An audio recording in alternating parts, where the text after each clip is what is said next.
Okay, Travis says we're good to go. Welcome everybody to City Council meeting in Spanish Fork, Utah, February 3rd, 2026. Good attendance here. I guess that's what happens when you make it on the stage of the Grammys. I guess people attend your council meeting. Is that how it goes? Probably. Must be. Thank you everybody for joining us in person and online. We'll get our agenda started tonight. For the public's business, like we always do, with a prayer, motivational message by Councilman Took, and then Councilman Euler will lead us in the Pledge of Allegiance. Thank you, Mayor. So this evening for the thought and prayer, I invited a dear friend of mine to come and share with us just a little bit of introduction to him. I got to know him when I was in the first class of Spanish Fork University 101 years ago, and he's just an amazing individual. He's a business owner here in town. He has Postnet, and they're amazing. I take all my business to him, and so check him out if you haven't yet. We also served together in the Chamber of Commerce. Anyway, I could continue on. He's an amazing individual from South Africa also. So anyway, Johan Stoop, if you don't mind, come up and take it away, and thanks for being with us this evening.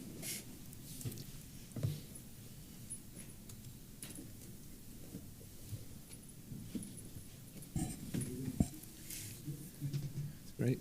Thank you very much. We're a full house, so I'm just going to not take it short and take my time. I've been fortunate to experience lots of cities, different cities and big businesses all over the continent. Moving here to Spanish Fork was for sure an eye-opener. You can see it's a city that is grown by the steady work of people that really care the place that they work in. Families, small businesses, people like you guys. That just gives everything. It's not just they give their livelihood to build this city. It is being part, like Landon mentioned, part of the University 101, being part of the chamber. It's a real honor to be part of that and see the city grow. And have the collaboration with the council members and the people in the departments of the city that makes this place tick. So I think my thought on this is just for the council, just to keep it up and keep that collaboration with the small businesses and the community. This is what makes this place so awesome. So I really, really appreciate that. And then I'll just open. Heavenly Father, thank you for this opportunity. Thank you for the opportunity to be part of the city and to gather in service of the city. We ask you for your guidance over the members of this council, where they make decisions. Let them be blessed, patient with compassion, make the decisions in favor of our community.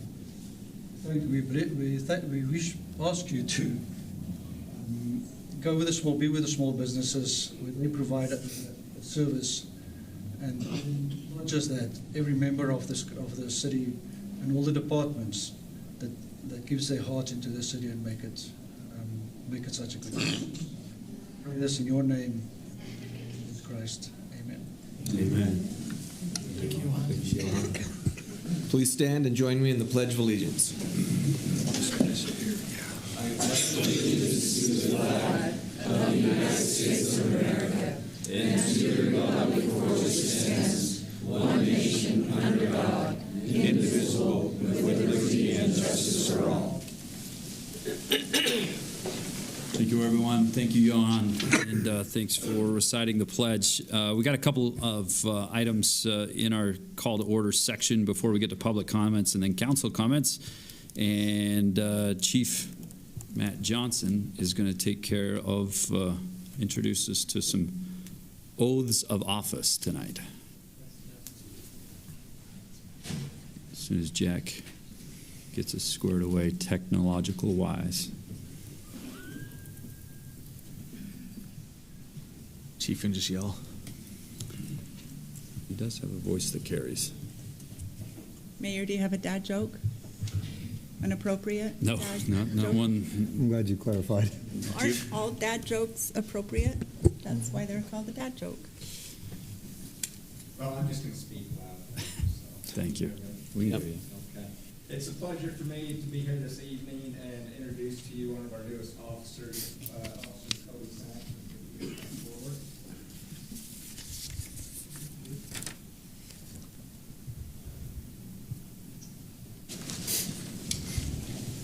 So Cody comes to us from the Lincoln Police Department. He has 13 years of experience. He served with the American Fork Police Department.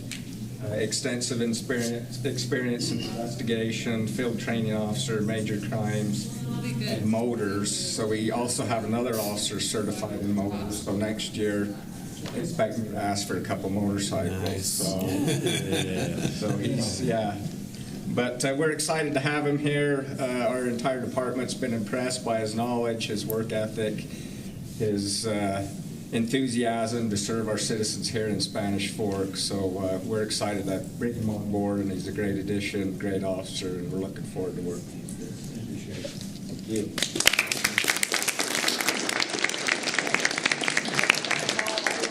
you. Time over to you. I did not see Officer Fernandez, so we'll have to do that a different time, but if you'd like to administer the oath of office.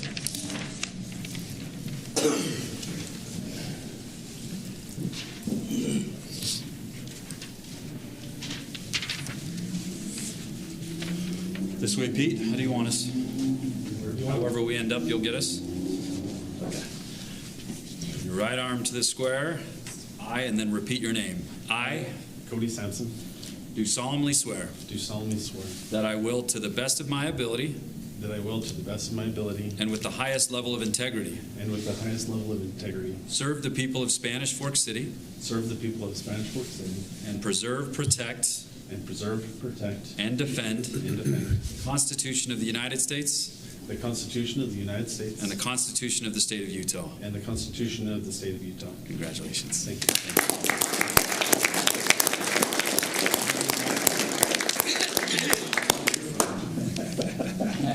I wasn't expecting this. Law enforcement, I love law enforcement.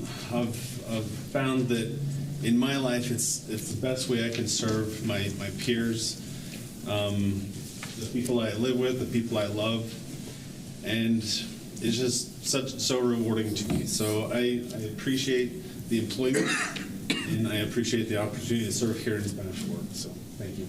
Awesome. Thank you. Welcome. Appreciate it.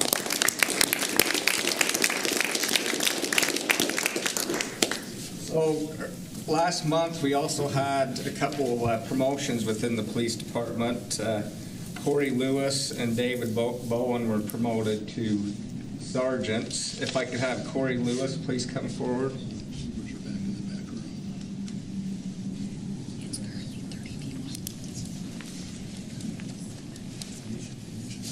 So Corey, he has 13 years of experience in law enforcement. He started out with Springville PD, came to Spanish Fork PD in 2016. He's recently been our NOVA officer for the last couple of years, where he's been in the elementary schools, building a rapport with those students. He's done a phenomenal job. During the testing process, did excellent and came out on top, and we're looking forward to him in his new role as a sergeant supervisor within the police department. I do have a certificate here for you, Corey, and it says, in recognition of your promotion to the rank of police sergeant, this promotion signifies your transition into the leadership ranks of the Spanish Fork Police Department.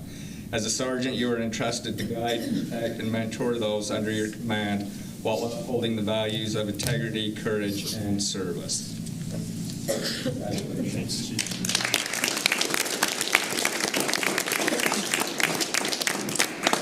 Sergeant Bowen.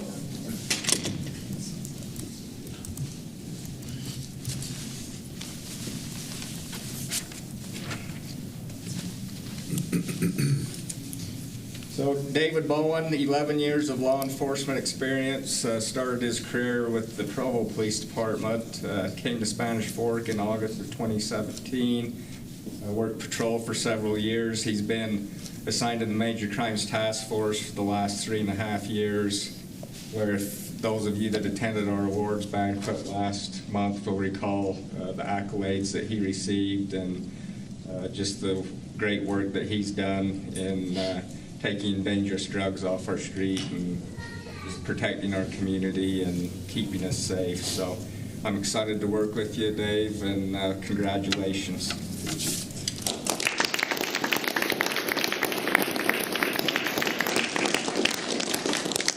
Chief, it's for as much of our benefit as anybody's, but could we have the individual and their families come up and get a picture in front of us with you?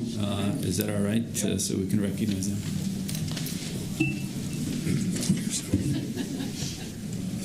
Cody not only helps the motorcycle segment of our police force, but I think just improved our basketball team, didn't he? Yeah. Our command staff. Oh, perfect. Are they going to play basketball? Yeah, these guys are not the basketball players. That's what Kickball maybe, right, Corey? yeah. Thank you. Corey?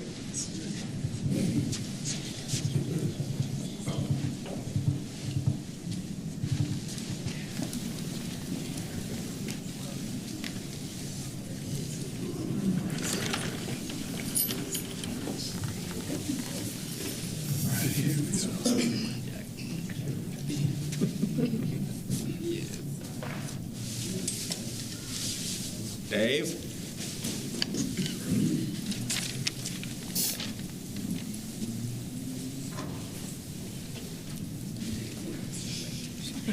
She disappeared.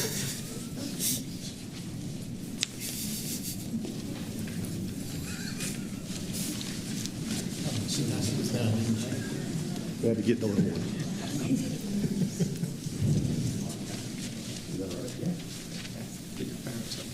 You want to watch it?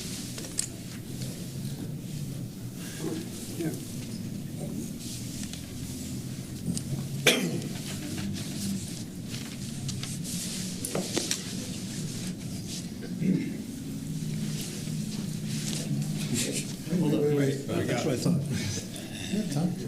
Looking at me like I was on the basketball team in the Florida department. You just got You need the height. okay. He just likes to wear sweatpants. Yeah. We do have a joke.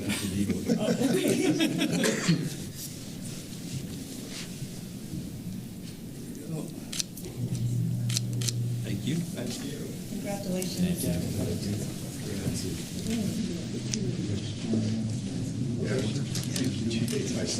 you. You being there. Mayor, just for maybe one quick second, Officer Lewis just taught my kids Nova, and Riley's in their school as well, and they loved every week coming in and telling us about how cool Officer Lewis is, or Riley's dad was what they would say. So just so you know, Riley, your dad is way cooler than I am. So That's pretty good stuff. Good stuff. It's just about it seems like every month or every other month we get to swear in new officers and have recognitions in our police department, and we just can't thank them enough in Spanish Fork. It's part of the quality of life aspect of why people want to live here and are attracted to here, and it helps us be able to do a lot of other things in the city when we know the safety of our residents are taken care of. So thank you, Chief Johnson and everybody that was here today. While we're working, we'd go next to public comments for things that aren't on the agenda tonight. We do have a public hearing on the agenda, so if you're here for that item of public hearing, you can wait there till then. But the public comment section, they're going to fix this mic before that comes about so we can all hear what you need to say to us or questions you need to ask. So we're going to go to council comments and give you a minute. Is that all right? Tyler says that's good. And worst case scenario, if you want to use, we can have them go up and look at the mics, and that'll be all right. Yeah, whatever you think, whatever you'd like. So we'll go to council comments, then we'll come back to public comments, if everybody's okay with that. I can't remember which side I started on last time, guys. Does it matter? Doesn't matter. We'll go to your side and Okay. come down this way and end at Councilman Marshall. Is that okay? Sounds great. Councilman Took. Okay, thank you, Mayor. Good evening, Spanish Fork. Great to be with you all this evening. I have a couple items I would like to share, but before I do, I'd like to give a couple minutes to our President of the Chamber of Commerce, Kathleen Levitt. She's with us this evening. So, Kathleen, feel free to come up wherever you'd like and One of these mics. grab a microphone. Just one of the side mics, yeah. Yeah, Chief should work right over there. The attorney.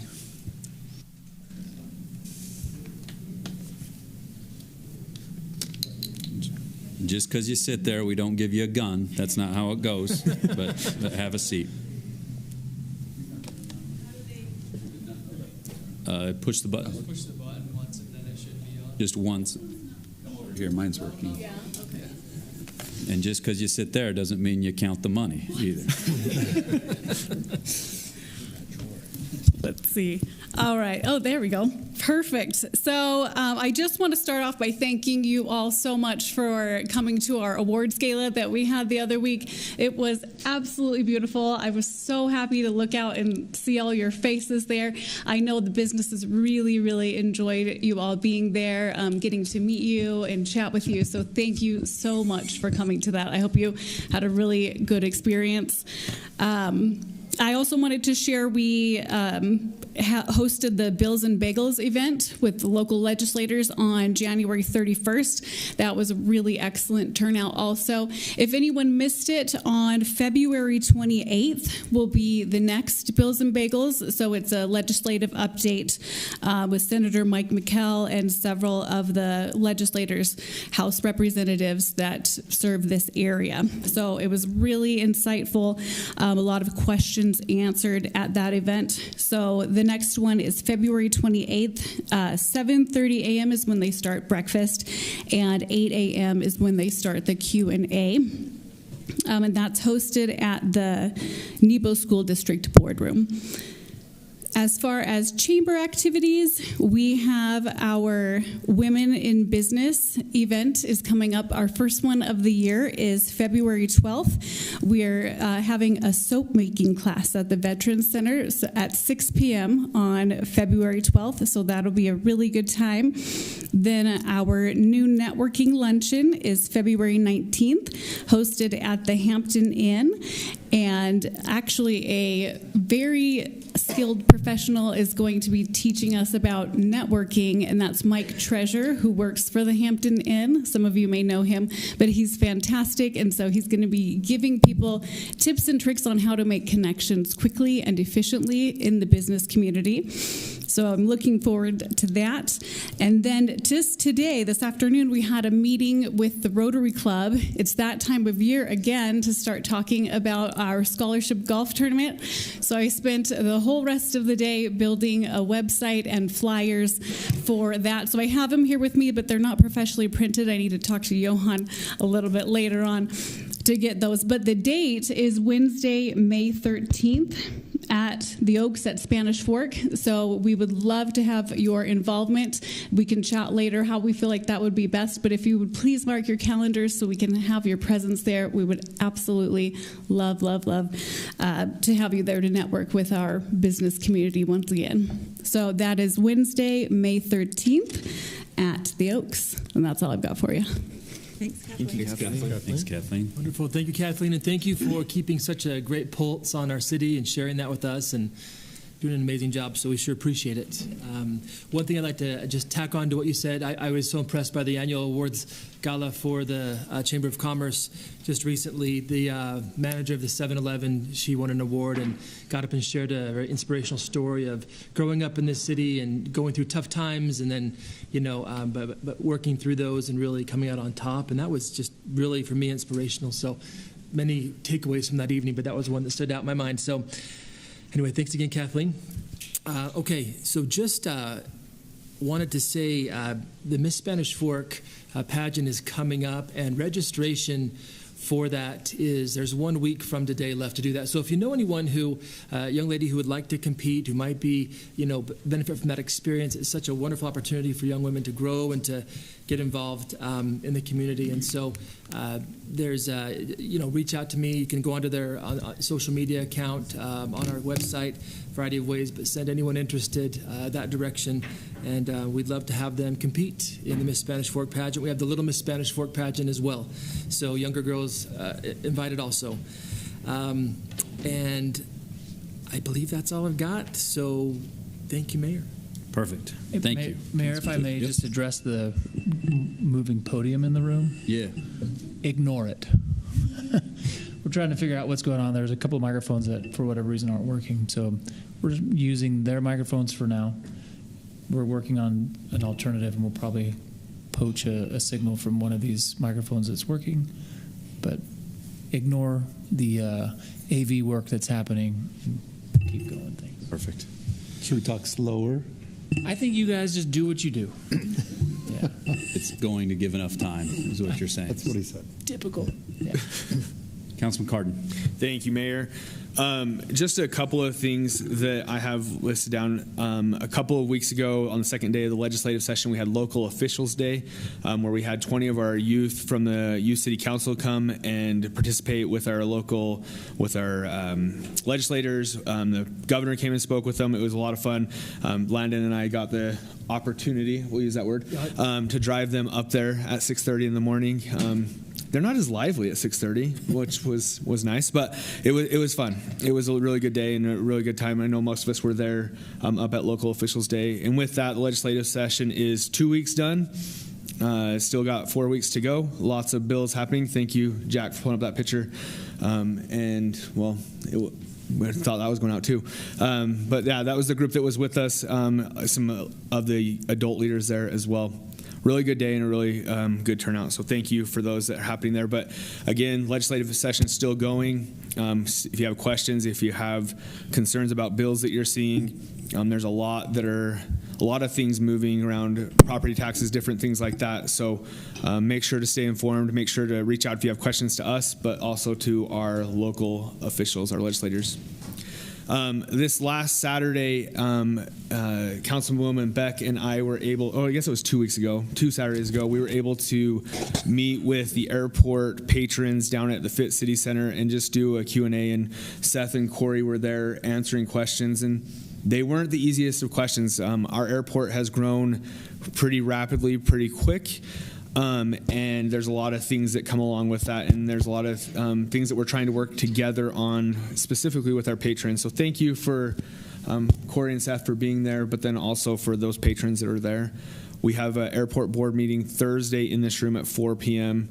And there's a picture of the group that showed up, and I think there's probably about 40-ish people there. It was a really good day, and apparently the staff at the Fit City Center or the community center, the senior center, make really good stuff, French toast. So I don't know how we get that on the market, will but probably be there now. Did you say apparently? Apparently, I'd never had it before. Did you have it then? I had it there. It was great. Yeah, it's not apparently. Well, now it's realistic. It was. I didn't know that stuffed French toast was a thing. Yeah, like that was a new invention. And perhaps maybe one of the greatest food groups ever created. Yeah, you don't like the green stuff. Oh, yeah, no. Do you have anything that you want to share about the legislative session? Not really. The legislative session is beginning, and most of the bills that you see will have a lot of evolution to them before they're done. And so as a bill gets dropped, that's the language they use for when a bill is introduced just simply onto the webpage. Most often, a bill will have a lot of changes that could happen to it. So when a bill is immediately dropped to when it gets passed, there's usually a lot of difference to it. So I've come to really appreciate that about the legislative process, because it involves a lot of people, and so it gets input from a lot of stakeholders, and that's great. But it keeps you on your toes and keeps you busy for the next 35 days now. Currently 600 bills numbered? More bills than ever before in the history of Utah's legislature. And not all of those bills will pass, Of course, that remains to be seen. But in terms of the sheer volume of bills being reviewed or being created and then subsequently being reviewed and whatnot, more than ever before. Thank you. Yeah. Yeah, stay active, stay engaged in that process. And then lastly, I just want to thank our city staff for this last week. We were able to spend some time in Midway going through a lot of things for the city, all the different needs of the different departments. Thank you for the time and effort that goes into those presentations, making sure we're informed, especially as we go into budgeting for this next fiscal year. So thank you. That's all I got, Mayor. Thank you, Councilman Cardin. The biggest question on citizens' mind, what do you stuff French toast with? So these ones had a cream cheese stuffing. My wife, when she makes them, does Nutella in them. So, Yeah. if you're wondering. So really, this is how naive I am, but I thought you took a pastry needle of sorts and stuffed it into the bread itself, but really it's just a French toast sandwich. Yep. So two Whatever you pieces want of in it. French toast, and yeah, you just. Your first? Pardon? This is your first experience with stuffed French toast? Yeah. I am. I really like stuffed donuts too. We love donuts. Stuffed donuts. Yeah. Yeah. All right. For those of you that don't know, if our phones go off, yours are included. You bring donuts to the next meeting. For So in 2 weeks, everyone come back because Councilman Marshall will have some donuts for us all. So yeah, Well, stuffed French toast. Is there a Spanish Glory. Fork City cookbook, or we're starting to talk a lot about it now? Buy it We will online. ask Mr. Malone if he can market that for us. There you go. Perfect. Thank you, Councilman Cardin. Councilman Euler.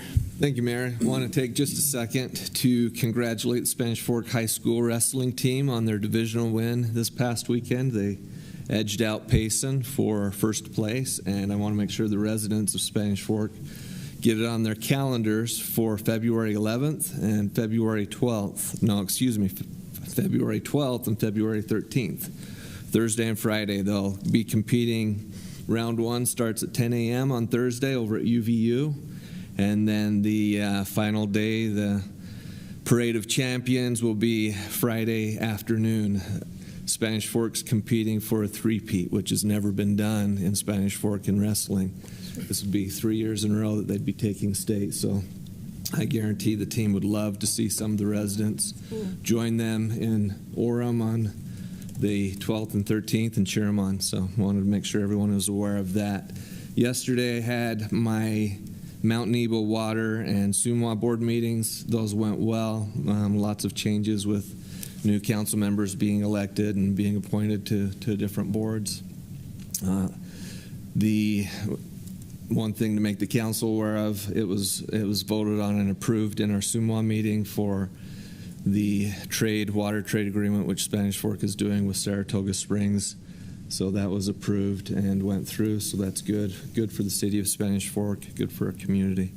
Other than that, I don't have anything else, Mayor. Perfect. Thank you, Councilman Euler. Go Dons. Go Dons. Councilwoman Beck. All right, the first thing, I was able to attend a groundbreaking ceremony for the Community Action and Food Bank, and they are starting another garden here in Spanish Fork. So they have one down by the Justice Center and Police Department, and it's gone so well that the food bank was able to get a grant to start another garden. And so they will be getting the word out. I invited them to come to one of our future council meetings in the spring where they can talk to us and just explain to the residents that there'll be more spots open up. I know last summer we received several emails that people were wanting or interested in more. And so this piece of property is kind of in the middle of the block and it's being donated by Canyon View Medical. So just kind of back in there is where this piece of property will be. So that was good to go to. Oh, this picture. So the young man on the far right in the red hat, would you recognize that that is our mayor? What year would this have been? Post-mission, not married, correct? It says 2004. It must be that. Oh, there it is. I didn't even look at that. 2004. That's why I didn't see you either. I just looked at my son. He coached my son. And this was like right, post-mission, not married. Yeah. And when my son said, that's Mayor Mendenhall. No way. But I thought, wow, he was serving. Like, what single guy just goes and chooses to serve in their community? So I thought that was really cool. That is cool.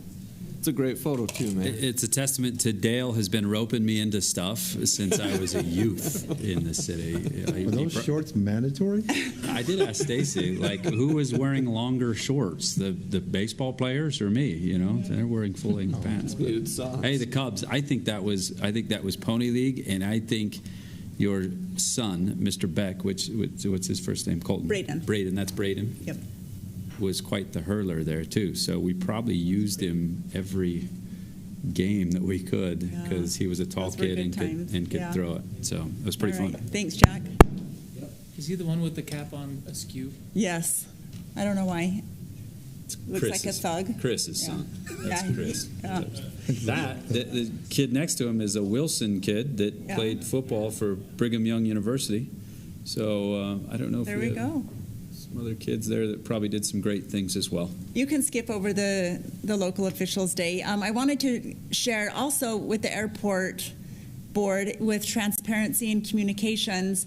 Some city staff, the airport board, Councilman Cardin and I are in the process of making a video to share with the patrons just to be able to communicate all the many things going down at the airport. So this week we've been filming the video, and that will be going out via email to the airport patrons and will be on the city's website. That's Matt Taylor, our board chair. Okay, and I think that's all the pictures. Again, thanks staff for our 3-day mid-year training. When we say mid-year, a lot of people may think it's the beginning of the year, but it's mid-fiscal year, and it really helps us prepare for the upcoming year of what the needs and wants of each department are, and it helps us make decisions when we know everybody's needs and wants. So thank you. And I mentioned this last time in council comments, but yesterday our Facebook website did go live, and so for all of those interested who want to start applying for the Grand Parade entry or for the craft fair and food trucks in the park, that is live now, and people know about it, so don't hesitate. Hop online. That's all. Donuts. We're sharing, whoever that was. Everybody's looking. It's pretty good. Thank you, Councilwoman Beck. Good updates on lots of stuff there. Appreciate it. Councilman Marshall. Thank you, Mayor. I want to just say thank you to the staff as well. 2.5 days, super well prepared. We asked a ton of questions. Council brought the questions. It was great. It was probably one of the most interactive work sessions we've had in a very long time. And I didn't even have to say hardly anything. It was awesome. Just kidding.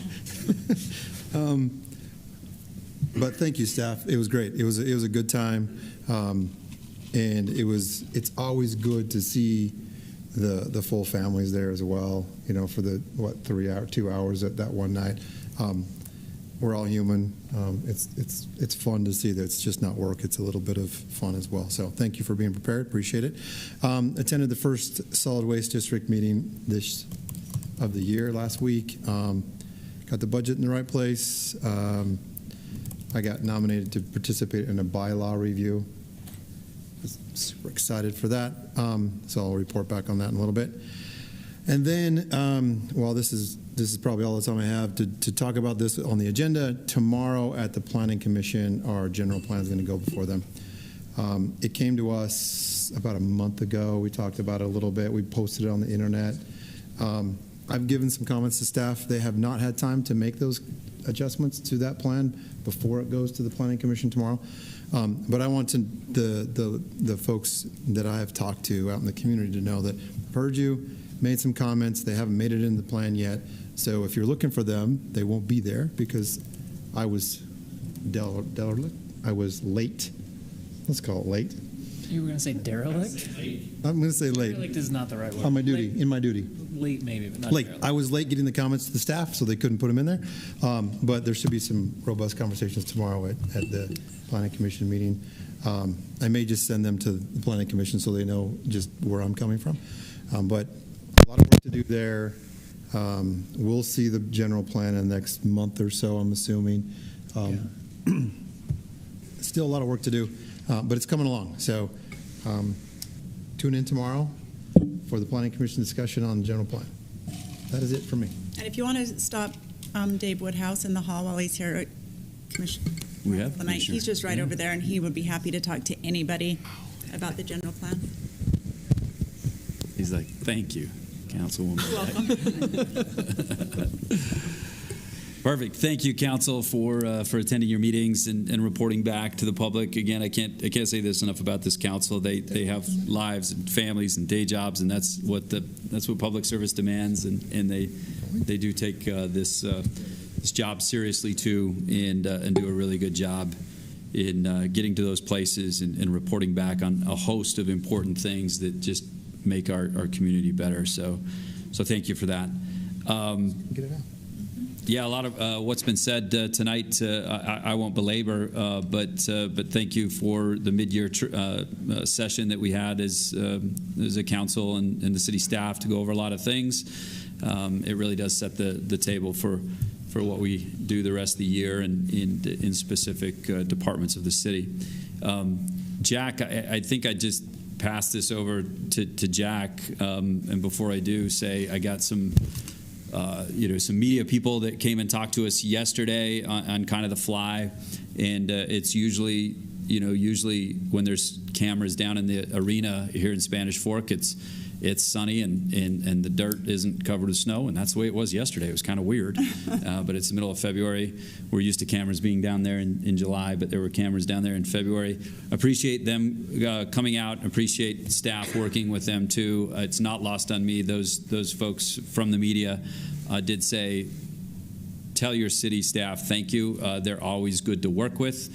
Usually the media is down here reporting on tough things, and our staff is always accessible, transparent, and helping them to be able to get to the questions answered that they're usually coming to ask.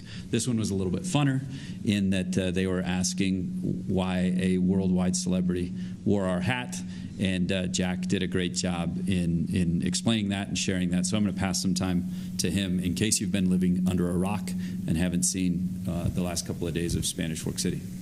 Yeah, well, so, Sunday night I thought that I'd go to bed early and be ready for this week of work, and I could have used the extra sleep, but Stacy, I think you were the first one to text me a picture of Post Malone at the Grammys with a Spanish Fork Fiesta Days rodeo hat on, and then, within 3 minutes, I had probably 30 texts.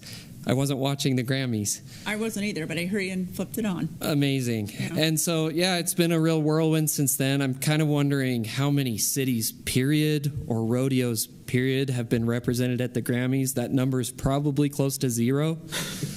And just crazy. We're thankful for Post Malone. We've gotten just a ton of views on some things that we've posted in the meantime. People kind of can't believe that he chose to wear that hat, and he must have had a great time at the rodeo. So it's been a lot of fun the last couple of days.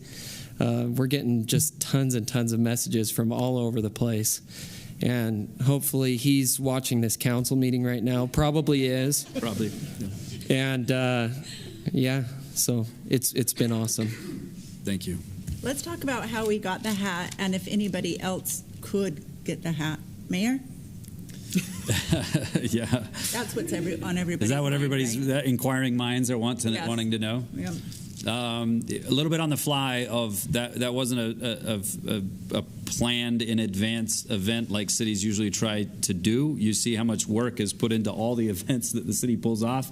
And the rodeo is certainly one of those that you plan for a long, long time. Actually, multiple years in advance. We know what acts are coming to the rodeo. And so last year when we got a surprise that was, hey, this person's going to come, and we said, oh, what for? What's he going to do?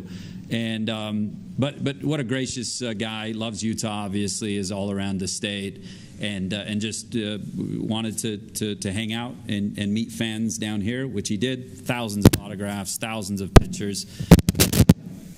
And when he arrived, I did have a hat, a camo hat, that hat that he's wearing at the stage of the Grammys, and said, this is probably kind of your style. And he said, yes, it is.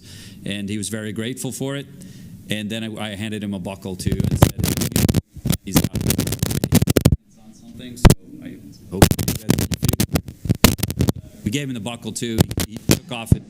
his buckle that he had wearing right then and put our buckle on and wore it all night, and has probably worn it a lot since. So that was just by happenstance, and I thought, oh, maybe we'll get a picture of him someday in some, I don't know, fast food line or something wearing that hat.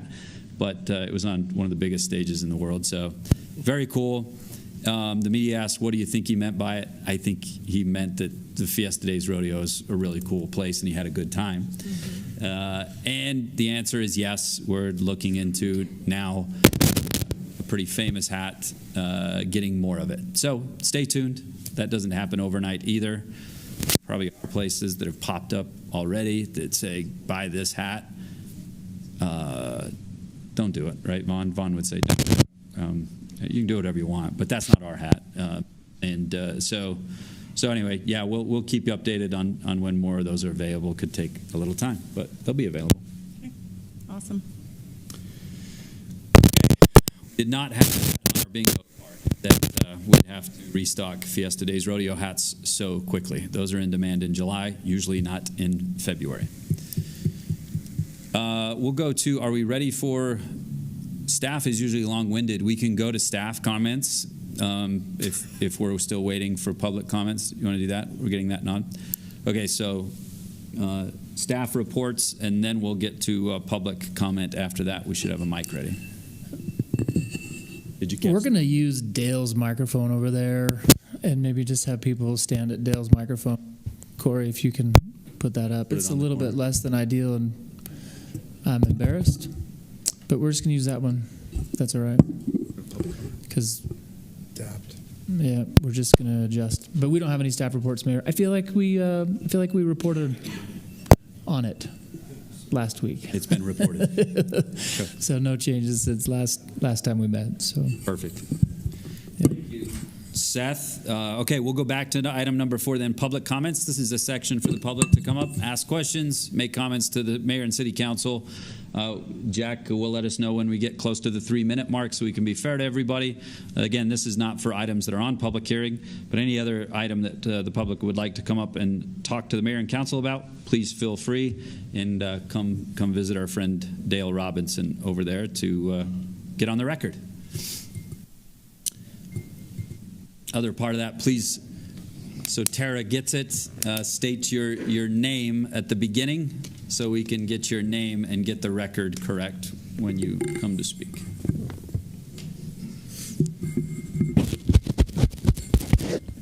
Hello? Well, I'll leave my glasses off so I can see you until I have to read, then I have to put them on.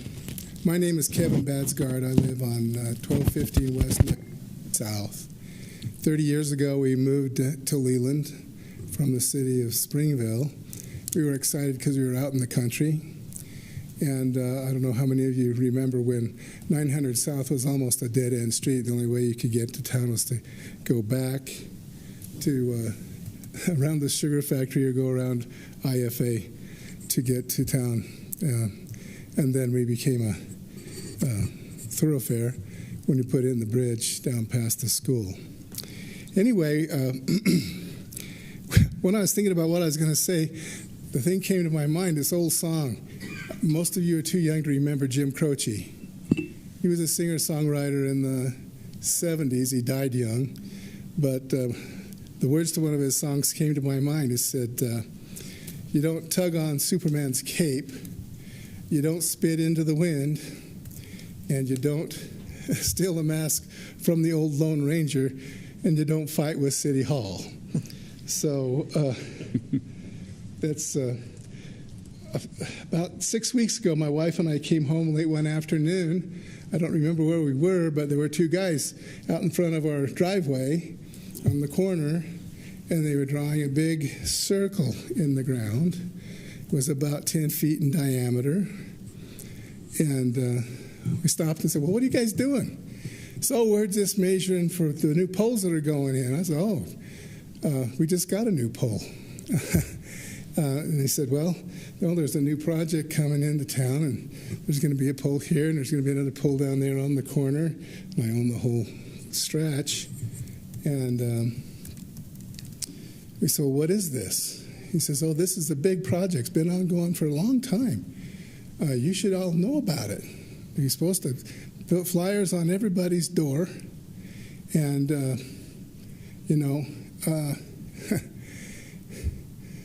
we didn't know about it. So we started to talk to people and see, and even our neighbors went out with one of the councilmen, and he didn't know about it.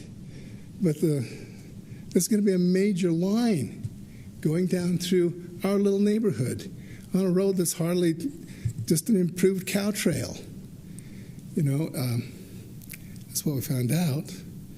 And we talked to our neighbors, and only one of them said that she got a flyer.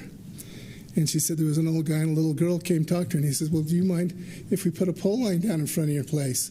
She says, there's already a pole line there.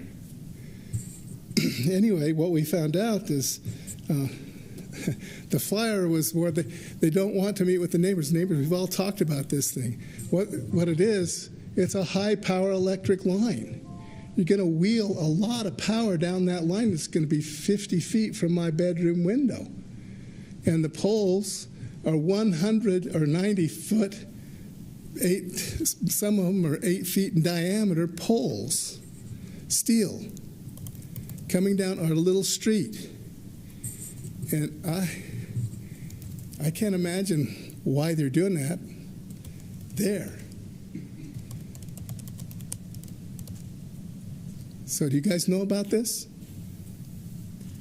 Yeah, we know about it. We can talk to you. We can talk to you after the public comment about it, if you'd like, Kevin, and meet with you after too, and talk to you more about it. Okay. Find out what you know and fill you in about it for sure. The thing that really woke me up was when I found out how high the poles were. Then I started to study.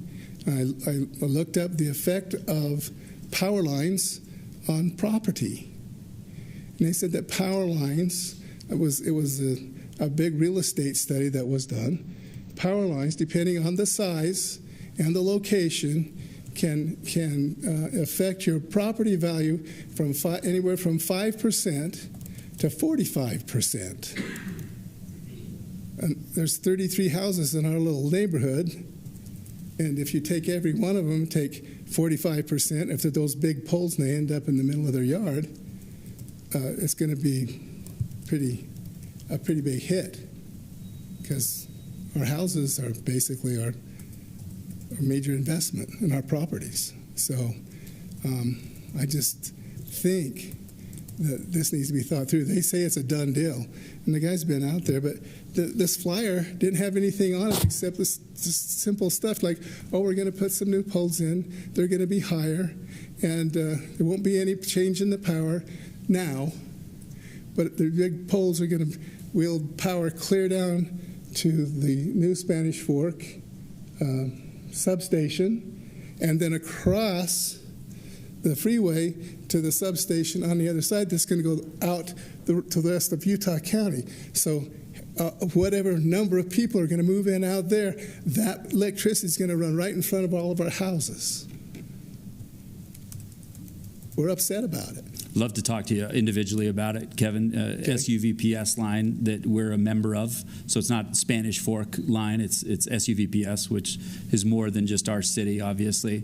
But love to talk to you individually about it, answer all the questions that you have, and help understand more about it with you. I mean, there's lots of bare space out there where you could put poles and not mess with anybody's house. Yeah. Yeah, we'd love to meet with you individually about it, Kevin, talk to you more about it. Thank you. If you can meet with a group of us. Of course. Yep. They won't do that. They won't. We talked to these guys. They won't. So we'll just take one household at a time. So I said, well, that's the divide and conquer. Yeah. There's a lot to that we can discuss individually with you. Would love to. Is this one working? Yeah. Yep. We think this microphone working now. is working. If this is a little bit better. Try. Yeah, that was a little awkward. All you have to do is just push that button once. Yeah, there you go. Okay. Is that better? I'm Jenny Batsgard, Kevin's wife. Thanks, Jenny. And we are upset about this issue, this SUVPS. We met with them. They were very offish. They didn't want to talk to us. They didn't want to meet as have a public meeting. They said, we've met with the city council, and they agreed, you agreed with them that they would only do a one-on-one, which I don't think is appropriate when you have so many families that are being affected by this. The studies indicate that the steel power, these big poles, and we have the 46,000 watts going down our line my husband talked about, do depreciate our value in our homes and our investments there. And we feel like it's kind of a take. Again, there wasn't any publication that we saw. I had one neighbor that said that they received a flyer, but nothing else was said until we saw them drawing circles in the rocks in front of our house. The other thing is not only the monetary value that you're taking from our home, but there's a health issue too. The EMFs that come off of those power lines. And right now it's 46, but the reason they're putting in those big steel ones is they intend on increasing that. And that is a concern of our neighbors, and we want to be able to meet and have a public meeting if you're willing to do that with us and the SEVPS. Is that a possibility? Yeah, SUVPS has public meetings. Well, is that who we would go to for a public meeting, or are you involved in this? Because they're kind of pointing the finger at you that we love that you're here. This is a public meeting, and we love that you're here asking us questions about it. And so we can have a meeting with you as well to talk more about it. All the neighbors. Sure. If neighbors, these are my neighbors. I live on 2 streets away from this. So anytime that neighbors want to talk to me about something, I talk to them all week. I'd love to talk to in a public forum. Public forum's a little hard like this. This is council meeting, so this is when you get a public forum with the television and all of the council. So with me, it's not going to be a public meeting. It's going to be, do you want to sit in 10 chairs and talk about it? We could talk about it. Okay. Yeah, I'd love to. All right, thank you. Appreciate it. Bet. Thank you. And Mayor, adding maybe just to that, this is an SUVPS project, and so it's not the city's. We are a part of the system, but it is their project. So having them in the room, having them be the ones that are answering the questions, that's who has to answer the questions, because we can't. It's not our project. So having them involved is, if they aren't involved, then the wrong people are answering the questions. Yeah, I'll get to you, Kevin. Let's get to this gentleman. Mayor Mendenhall and City Council members, good evening. My name is Mike Dayton. I'm a Spanish Fork resident, and I live in the Del Monte Townhomes across from American Leadership Academy. My family and I have lived there for 3 years now, and I unfortunately now reside on the HOA board. I want to address a major problem our community has been facing since the development of it roughly 5 years ago, and I respectfully request the City Council to assist us in reaching a solution. As mentioned, ALA sits directly across from us. The school has only been expanding in the last 5 years and is expected to expand even more this next year, as well as break ground on a new field house this year. As many of you have probably seen, ALA does not have a good drop-off and pick-up system in place. Every day during drop-off pickup times, the small city streets around ALA become extremely congested with lines of cars parked on both sides of the streets. Many of these ALA parents have decided that rather than wait in line, they can use our small neighborhood as an alternative drop-off pickup location. They park up and down our entire neighborhood on both sides of the street. They park in our guest stalls. They block us in our driveways. They park at the playground and use our equipment. Our little streets are even smaller than the main street outside of ALA. So when these parents park on both sides of the street, there is little to no room for through traffic. This has caused massive problems for our small community. With no accessible entry or exit points and no visible line of sight, this has resulted in several car accidents and causes dozens of safety hazards. Our residents and children are at risk daily with the massive traffic that occurs for multiple hours a day. Many of our residents, including my own wife, do not feel safe walking around our neighborhood with our kids during these hours due to the heavy traffic and careless attitudes of these ALA parents. Last year, my family had 3 medical emergencies that required an ambulance be dispatched to our house. These occurred outside of the school hours. Luckily, these occurred outside of the school hours, but had they not, the ambulance would have been severely delayed in getting to us. They have also caused extensive damage to our sidewalks, our curbing, our landscaping, our sprinkler systems, and our playground and community equipment. These are all things we've had to pay for and has cost us thousands out of pocket. We have already paid to put up multiple no trespassing and no parking signs on our private streets and playground, but there is nothing we can do about the main street in our neighborhood with it being a city-owned street. We have tried dealing with the ALA parents in a civil manner, but they just yell and swear at us. We have tried going to the ALA principal and school resource officer, but they told us nothing was wrong. We have tried calling the police time and time again, but there is nothing they can enforce with it being a city-owned street. We are at a complete loss for solutions and are footing the bill daily for these non-residents using our community out of convenience. We cannot afford to continue on like this. I represent our HOA board and neighborhood residents, some with me tonight and others watching, in proposing that the city designate the west entrance of our community a no parking zone, either with signs or by painting the curbs red. This will allow the police to actually enforce it and ticket people illegally parking in our neighborhood and blocking the flow of traffic. If we cannot enforce a parking law on the street, we run the risk of additional car accidents, a child being hit, and our monthly HOA fees increasing to account for the damages. Thank you for your time. Mike, I appreciate that. Mike.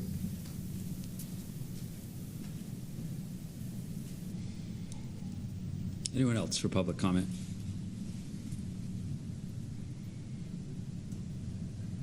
Yep, Mr. Basgar, yeah, you can ask it from right there. Whose easement is it in front? It's a 10-foot easement, I know, but if you get that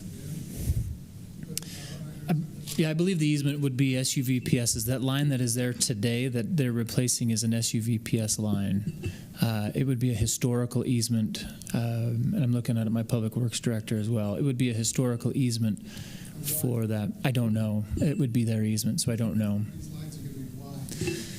Yeah, again, it's a historical easement. The SUVPS line was built and was owned by the federal government for many years. Am I getting that history right, Corey? Correct. And so the easements are what they recorded, and they're going to be really old. And so that would be what SUVPS is using for the service that they've got in that line. Just one last touch on that. SUVPS, for the public watching, Post Malone probably doesn't know what that means. Some of the public doesn't. South Utah Valley Power System. So South, think of all South Utah Valley, all the cities, South Utah Valley, including the county, makes up SUVPS, which we are a member of. Correct. And my understanding it's been there sometime from the 80s is how long the line's been there. So the proposal is upgrading that and meeting today's needs. So that's as I understand what and again, EPS is doing. We don't have all the answers to the specific questions because it's not our system. We don't know all of those details. So that would be questions that they could answer. We were in Strawberry. Yeah, Strawberry, it's SESD. It's now called SESD. They're a member of South Utah Valley Power Systems, SUVPS. So they're one member, just like we're one member, like Springville's one member, Payson's one member. So they are a member of that power system. Exactly right. And so that's where we're getting at. I'd be happy to meet with all of you, with any of you, together or individually. What we might find is what Seth's alluding to is some of these questions are going to be, we can ask SUVPS that. They might have the answer. So it might be a more, a better meeting if some of them are in the room to be able to answer some of those questions with us. But I'm happy to be there. It's in my neighborhood as well. So can we help facilitate a larger group meeting with them? I mean, we could ask. We can ask them. Yeah, I don't know why they wouldn't want to have that conversation. I know based on the feedback that I've had from them and the requests that we've had for them that they've had communications with each of the affected landowners. To what extent I don't know. I know what we've asked. But yeah, I think they're going to want to be focused on probably specifically those landowners that have poles in their yards, and that are along that right of way. Sure. So I don't think we're saying let's have a whole citywide public meeting about it, but no. But yeah, totally. I think we. I think the concern is just don't pick them off one by one. They want to have a broader conversation with their neighbors in the room. Yeah. I don't know why. Fairly reasonable request, but it's not us that would grant it. Except it's not us, and if you talk to them, it might be, well, okay, affected landowners, and now a neighborhood of a landowner that's not affected, we get 30 people in the room when we're trying to talk to 10 people about their land that this comes across. Sure. And they're having all those different discussions, I'm sure, that go different ways with people. So I'm certainly not going to speak for them of what they want to do with I their wasn't project. attempting to either. I'm just, we have a group of citizens that would like to see us do something about the outreach. I know that, it's been, 2 years since we talked about it anywhere, maybe. If that, and it was a 5-minute conversation. Whether they did reach out to everyone or not, if it sounds like it's not completely at the end of the row. So, hey, SVSP, can we have a meeting? That's, I mean, at the very least, it seems like we could ask. Yeah, and I think part of that ask is, what outreach did you do? I think having an accounting for what they've done is a good thing to do. Sure. Perfect. Kevin, can I ask, do you currently have a pole on your property? I have 3 poles. You have 3 poles on your property currently. I have 4 lots on that road. Okay. And that's a big hit because right in front of my house, big poles. I have 3 houses there and a lot. And it's lots and a 130-acre building lot plus 3 houses. So if we were to drive out there, again, it's not our project, but if we were to drive out there, we could see the circles that they've drawn and see where they plan on putting the new poles? The circle's gone. It's been 6 weeks ago. And the guys we talked to first really they really didn't know what was happening. They just knew they had to draw circles and make some measurements there. Okay. Because we found out a lot of sense about what's happening. If we drove out there, we'd see some circles maybe. They might still be there because it hasn't snowed, so there might be circles there, but we'd see 60-foot poles out there as well, current power poles. Sure. Right? So they'd be out there as well. Okay, perfect. Thank you, public, for coming in and speaking to us. We always appreciate public comment section of this meeting as well. Staff reports, didn't have any staff reports. We have a consent item agenda of A, B, and C, minutes of our last meeting, memorandum of understanding with service missionaries, and a real estate purchase contract. Any questions about the consent items of A, B, and C from the council? Mayor, before, if they're going to leave, I think this project has started on the east end of town, and so if you go along Canyon Road, east of Spanish Fork Parkway, so east of the fire station, the large poles that are on the south side of the road, the large poles that are on the south side of the road are what will become this project. So they've already done it. If you want to go see what those look like, they're on the back side of some of those properties and the front side of some of those properties that are on Canyon Road on the east of the fire station now on Spanish Fork Parkway and on the south side of the road. I think that's a good visual of what the poles will look like. If you can see those there. Yeah, that's a great point. Yeah. Yeah. And I admit I'm not an expert of this, but in our backyard we have that. Could you come? Let's call this still public comment, and I'll have you come up and say you're sorry. These guys, you won't see them, but in the glass there, when people start talking out there, they go nuts at me and use all these hand gestures to try to get people up here. Brent and Gad, I live, close to AOL too, and thank you. But we have a natural gas line that runs through our backyard, and just to echo kind of the feedback from earlier. I felt like they didn't really take that concern when they came and met with us, that where they're planning to put that is like literally like 10 feet, 15 feet away from where the gas line goes, and just high power, voltage lines that supposedly get increased next to a natural gas line for housing. That doesn't, in my mind, doesn't really compute. But I don't know if there's been any feedback or comments you've had with them on that, studies, anything like that you could maybe share. But that was one of our big concerns. Where are you talking? Where do you live? It's 1012 West, 920 South. It's right by the... It's between the church and the old mill. Yeah, the mill. It's Del Monte right in the cul-de-sac. Yeah, but they're... But we had actually had them come to our house because where they're moving it is like just right outside our gate, like right where we have a gate entrance. Yeah. But we came up with some ideas, like what if they added an extra pole like down the stop sign by the church, and then made it go across from, like, so it's more along the line of the road, and they said that was going to be like, I don't know, millions of dollars just to do that. Yeah. And I thought about, well, what about if they angled it so it's going to our backyard, not right directly into our yard, but kind of the edge of our backyard, so that, it's more along the road, and it would still be more straight. But they say that's going to cost millions of dollars just to even angle it at a different angle. Yeah, So, thank you. I can see where you're at, and this sounds kind of goofy. I think when you hear somebody say having an angle on a line is going to cost millions of dollars. I don't know that millions with a plural, but it is actually quite expensive just due to the structure and the tensions that those poles have. Every pole is a significant amount of money, and poles on angles on bends are significant. And so I can see, I'm looking at an aerial picture of what you're talking about, and I can understand why they would say that. The city, why wouldn't they? Yeah. It's grown, but yeah. Yeah.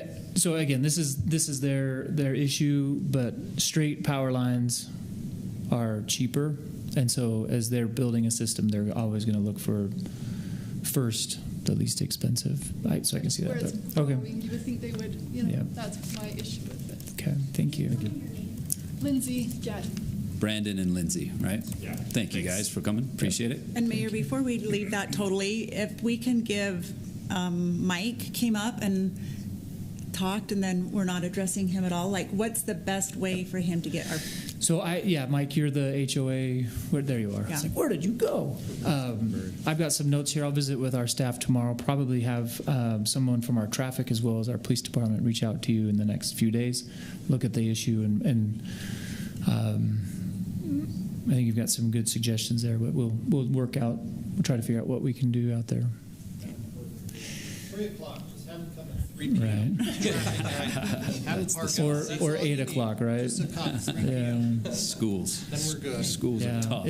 Charter schools are tough. They don't have the same geography proximity as a neighborhood school does, and candidly, we've had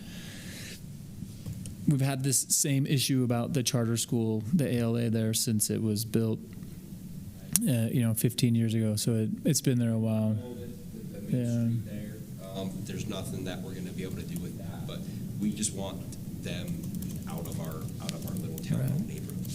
So we'll have somebody reach out to you. Thank you, Seth. Update of the citizens. That discussion of a charter school like that is always one we're having at the city, because it is not just your neighborhood attending that school, but it's people from different cities that's their closest charter school. So you do have people that don't live in this zip code coming and being in your neighborhood. So yeah, we see that. Commissioner Woodhouse. Dave Woodhouse. I'm concerned about the power lines also in the neighborhood. They'll be across the street from my house, right in our front yard. But so I would really appreciate, to kind of stress what Kevin, and if we could get some sort of meeting, just so that those of us in the neighborhood can get a better understanding of what actually is going to happen, what they're going to be, if there is anything we can do about it. I don't know, because it's pretty well said. If they've got the right of way, I know it's going to be tough, but we would like a better understanding of what's going on how much power is going to be, how much the credit we're going to get back on our property taxes, because they're going to go, our value is going to go down, that kind of stuff. So just, I don't know. So I would stress, if you can set up a meeting, we would really appreciate it. Yeah, I don't have a problem talking to them, see what we can do. Thanks, Dave. Okay. Thank you, everybody. Appreciate the public comment section. Consent items A, B, and C. Anybody questions about consent items? I make a motion to approve the consent item. Motion by Councilwoman Beck to approve the consent items. Second by Councilman Marshall. All in favor say yes. Yes. The consent items are approved. Before we get to the public hearing item that's on tonight, I will just, if you want to stay in attendance, I don't know how quick we'll get through these other items or not, but happy to talk to whoever we can tonight after this quick meeting too, if you'd like to talk to me. Dave's not going to take that up. He's like, I'm out there. No, I'm just kidding. He's like, I got a meeting tomorrow night. Yeah, he does. Okay, public hearing for the ordinance for the Brent money annexation. Mr. David Anderson to present that.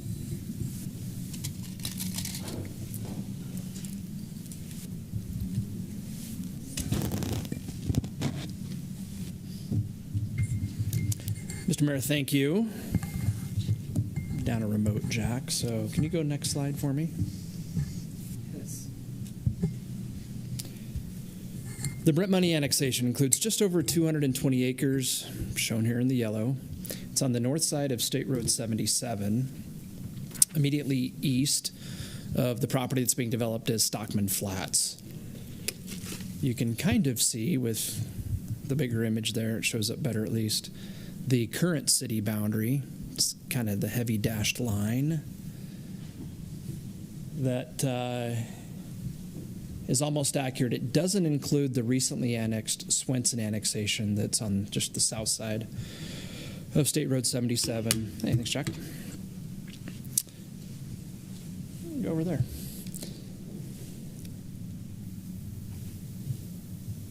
And we'll just set that aside for now.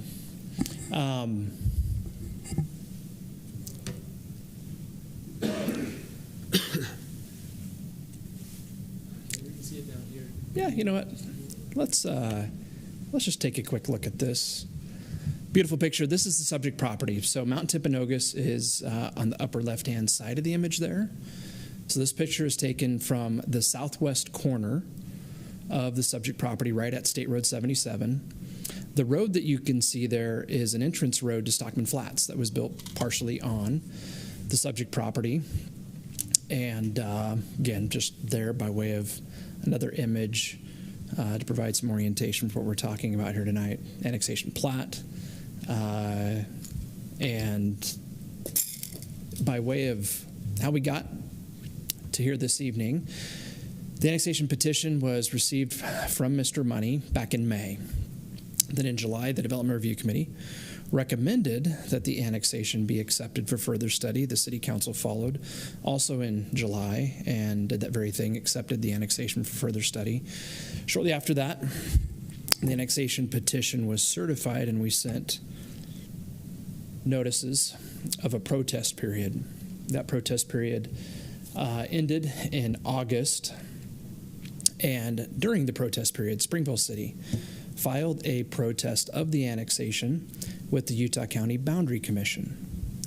The Boundary Commission heard that protest in December, on December 3rd of 2025, and on December 17th of 2025 published their decision to deny Springville's protest of the annexation. So that set the stage for us a couple of weeks ago, sending notices of a public hearing tonight on the proposed Brent money annexation, hence it being right this evening for the council to hear the matter and to consider whether or not to approve or deny the proposed annexation. That being said, I'll also mention that Mr. Fitzgerald with Springville City provided a letter and requested that that be submitted as part of the council record for the hearing this evening. You've been given a copy of that letter, as has the city recorder, Tara Silver, and that indeed will be part of the record for tonight's review.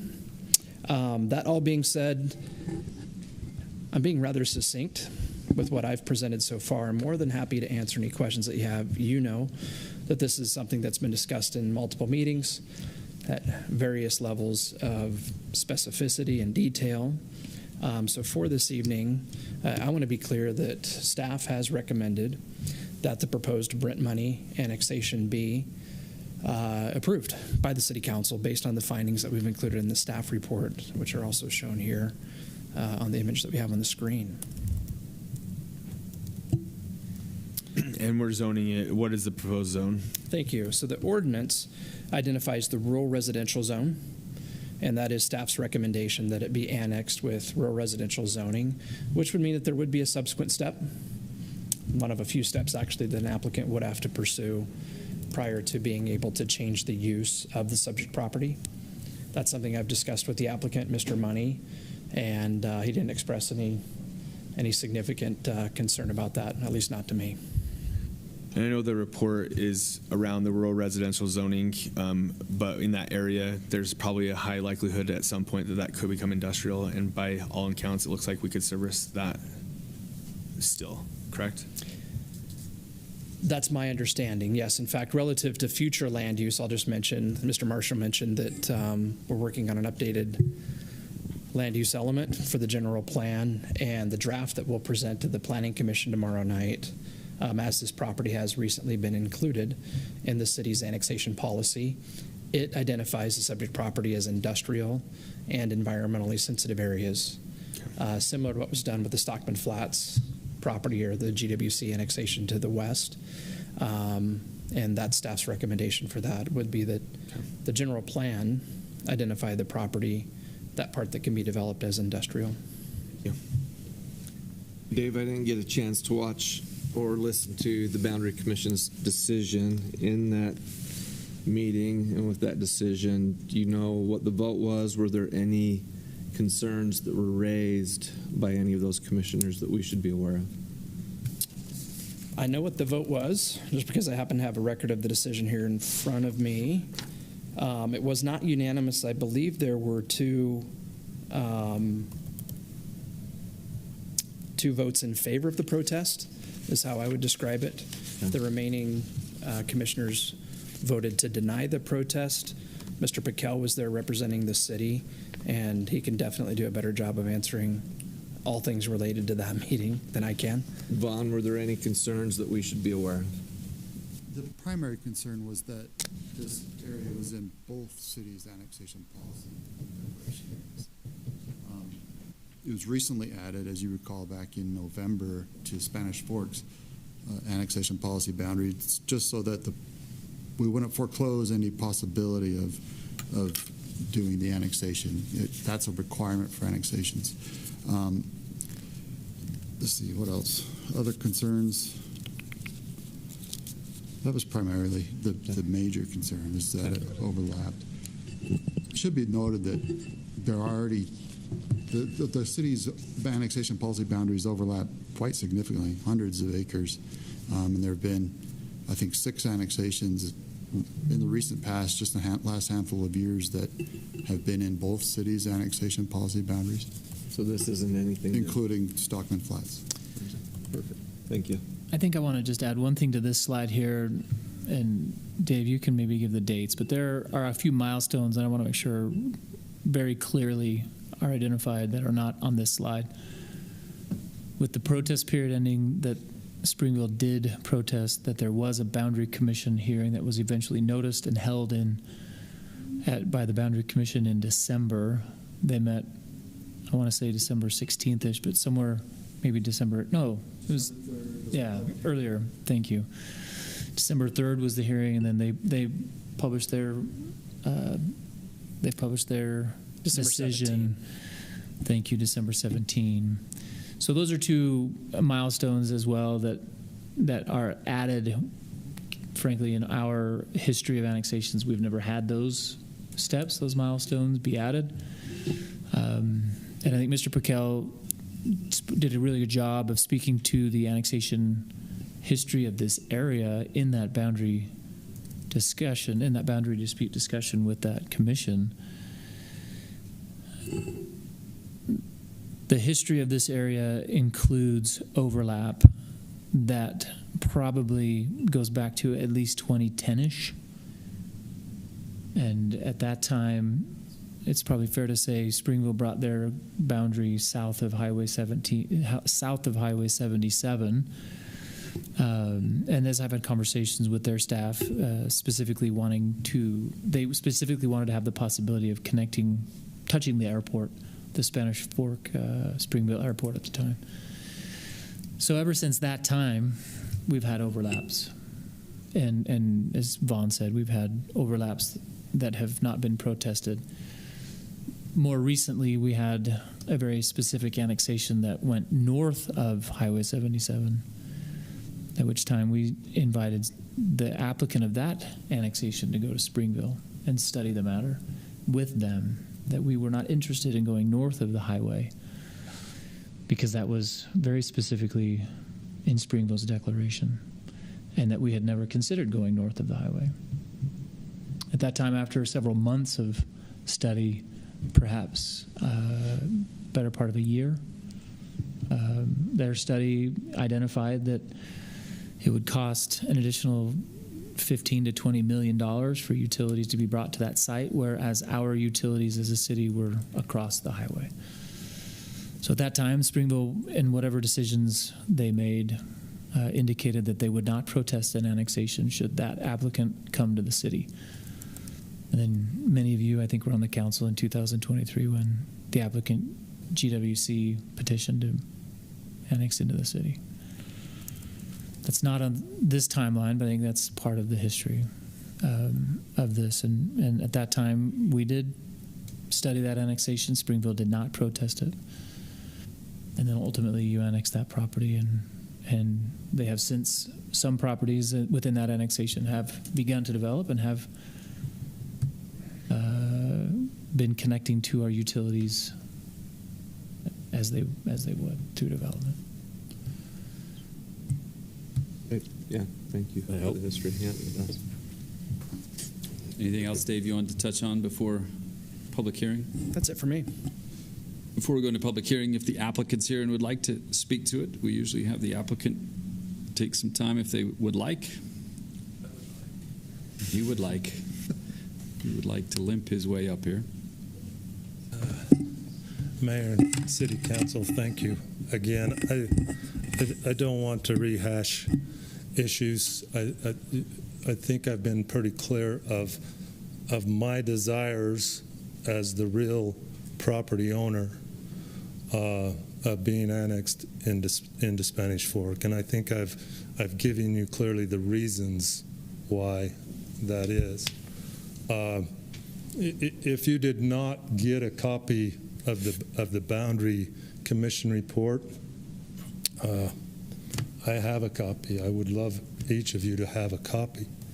But if I could just read one thing in there, it says, Springville City did not identify any costs or harm to their city if the property is not annexed into their city. And the removal of this property will not adversely affect their annexation plans. And as Mr. Piquel has stated, and he did a wonderful job at the county commission, and I appreciate his efforts there in helping me in this process. But at least 6 times in the immediate past, those boundaries have been changed without Springville issuing any concern at all. Over this process, and just so you're aware that over this process, Springville has never reached out to me at all. I have reached out to Springville. I've talked to their mayor. I've talked to some of their council members. None of them have ever given me any indication of why my property is so important to their city. They never have. and again, that has always been my initiation of that. The utilities are ready available. I've got developers that are excited and ready to move if the property can be annexed into Spanish Fork. Again, I do appreciate Mr. Anderson and Mr. Perrins for helping a real property owner start his desires, because it is my desire, and this is not a Spanish Fork problem. It's not my problem. It's a Springville City problem, and I don't want to get into all that. But anyway, thank you. I would appreciate your vote in favor of annexation into Spanish Fork. Thank you. Thank you. Thank you, Brent. Appreciate that. Okay, with the applicant now speaking, I'd entertain a motion to go into public hearing for item A. So moved. Motion made by Councilman Cardin. Second. Second by Councilman Took. All in favor say yes. Yes. Yes. We're in public hearing for item A, the Brent money annexation. Anybody from the public that would like to speak to this agenda item? Seeing none, I'd entertain a motion to go out of public hearing. So moved. Motion made by Councilwoman Beck. Second. Second by Councilman Cardin. All in favor say yes. Yes. Yes. Discussion back up here for the Brent money annexation. Any questions from the council, for the applicant or staff about this project? Can we talk about the letter for a second? Sure. Some, I don't know, allegations are the right word in this letter, but there are at least some pointing the fingers in here that I don't think are true, but I'm just curious. So first one is Spanish Fork constructed infrastructure outside the Spanish Fork boundary. The residents don't know who this letter's from. Oh, sorry. Right? So that would be helpful. I thought he said it before, but it's a letter from Springville City to us that they didn't want to show up tonight, which I understand why, but their city manager or city administrator gave us a letter of their concerns about why we should deny. I'm assuming we built infrastructure up to and to service the property to the south, to the west of this property, not to the money property, correct? Mostly, with a couple of variations, and I can speak to that. But please. Actually, I'm going to let Corey speak to that. Did you raise his hand? No, but I raised his hand for him. Okay. I can do color commentary. He can do the primary. So, and maybe Jack, I added a slide right here at the end at the last minute. Maybe if you can go there. Yes, thank you. So 1050 West, which is on the west side of the property of Stockman Flats, east of the money property, that road together, there are utilities in that road to service the development in Stockman Flats. They run north, south through there, and are there to service fire flows and other things for that development. Okay. The one exception, and you see that picture kind of pointed out near the corner, it's our practice of our power and light department to, at intersections and such, to stub conduits across the street.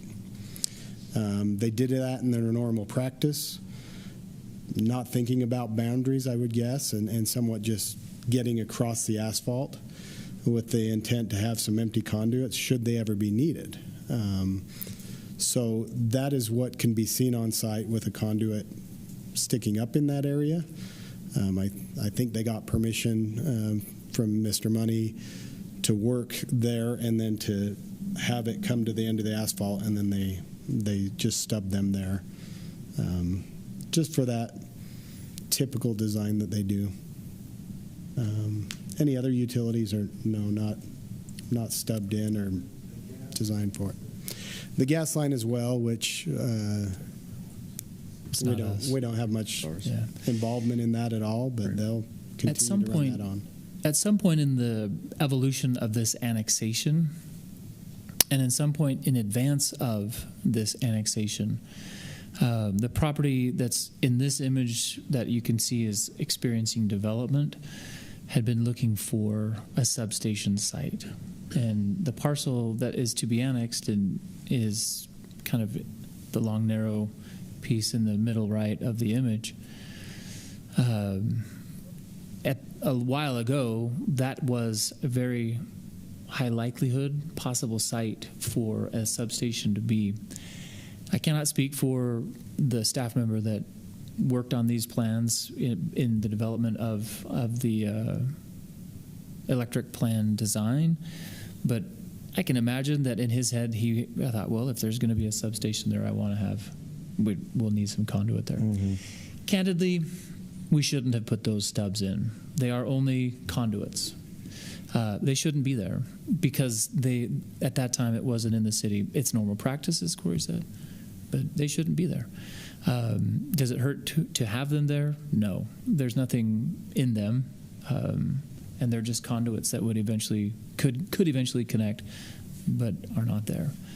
And so I think that's regrettable in terms of any impression that gives of malintent.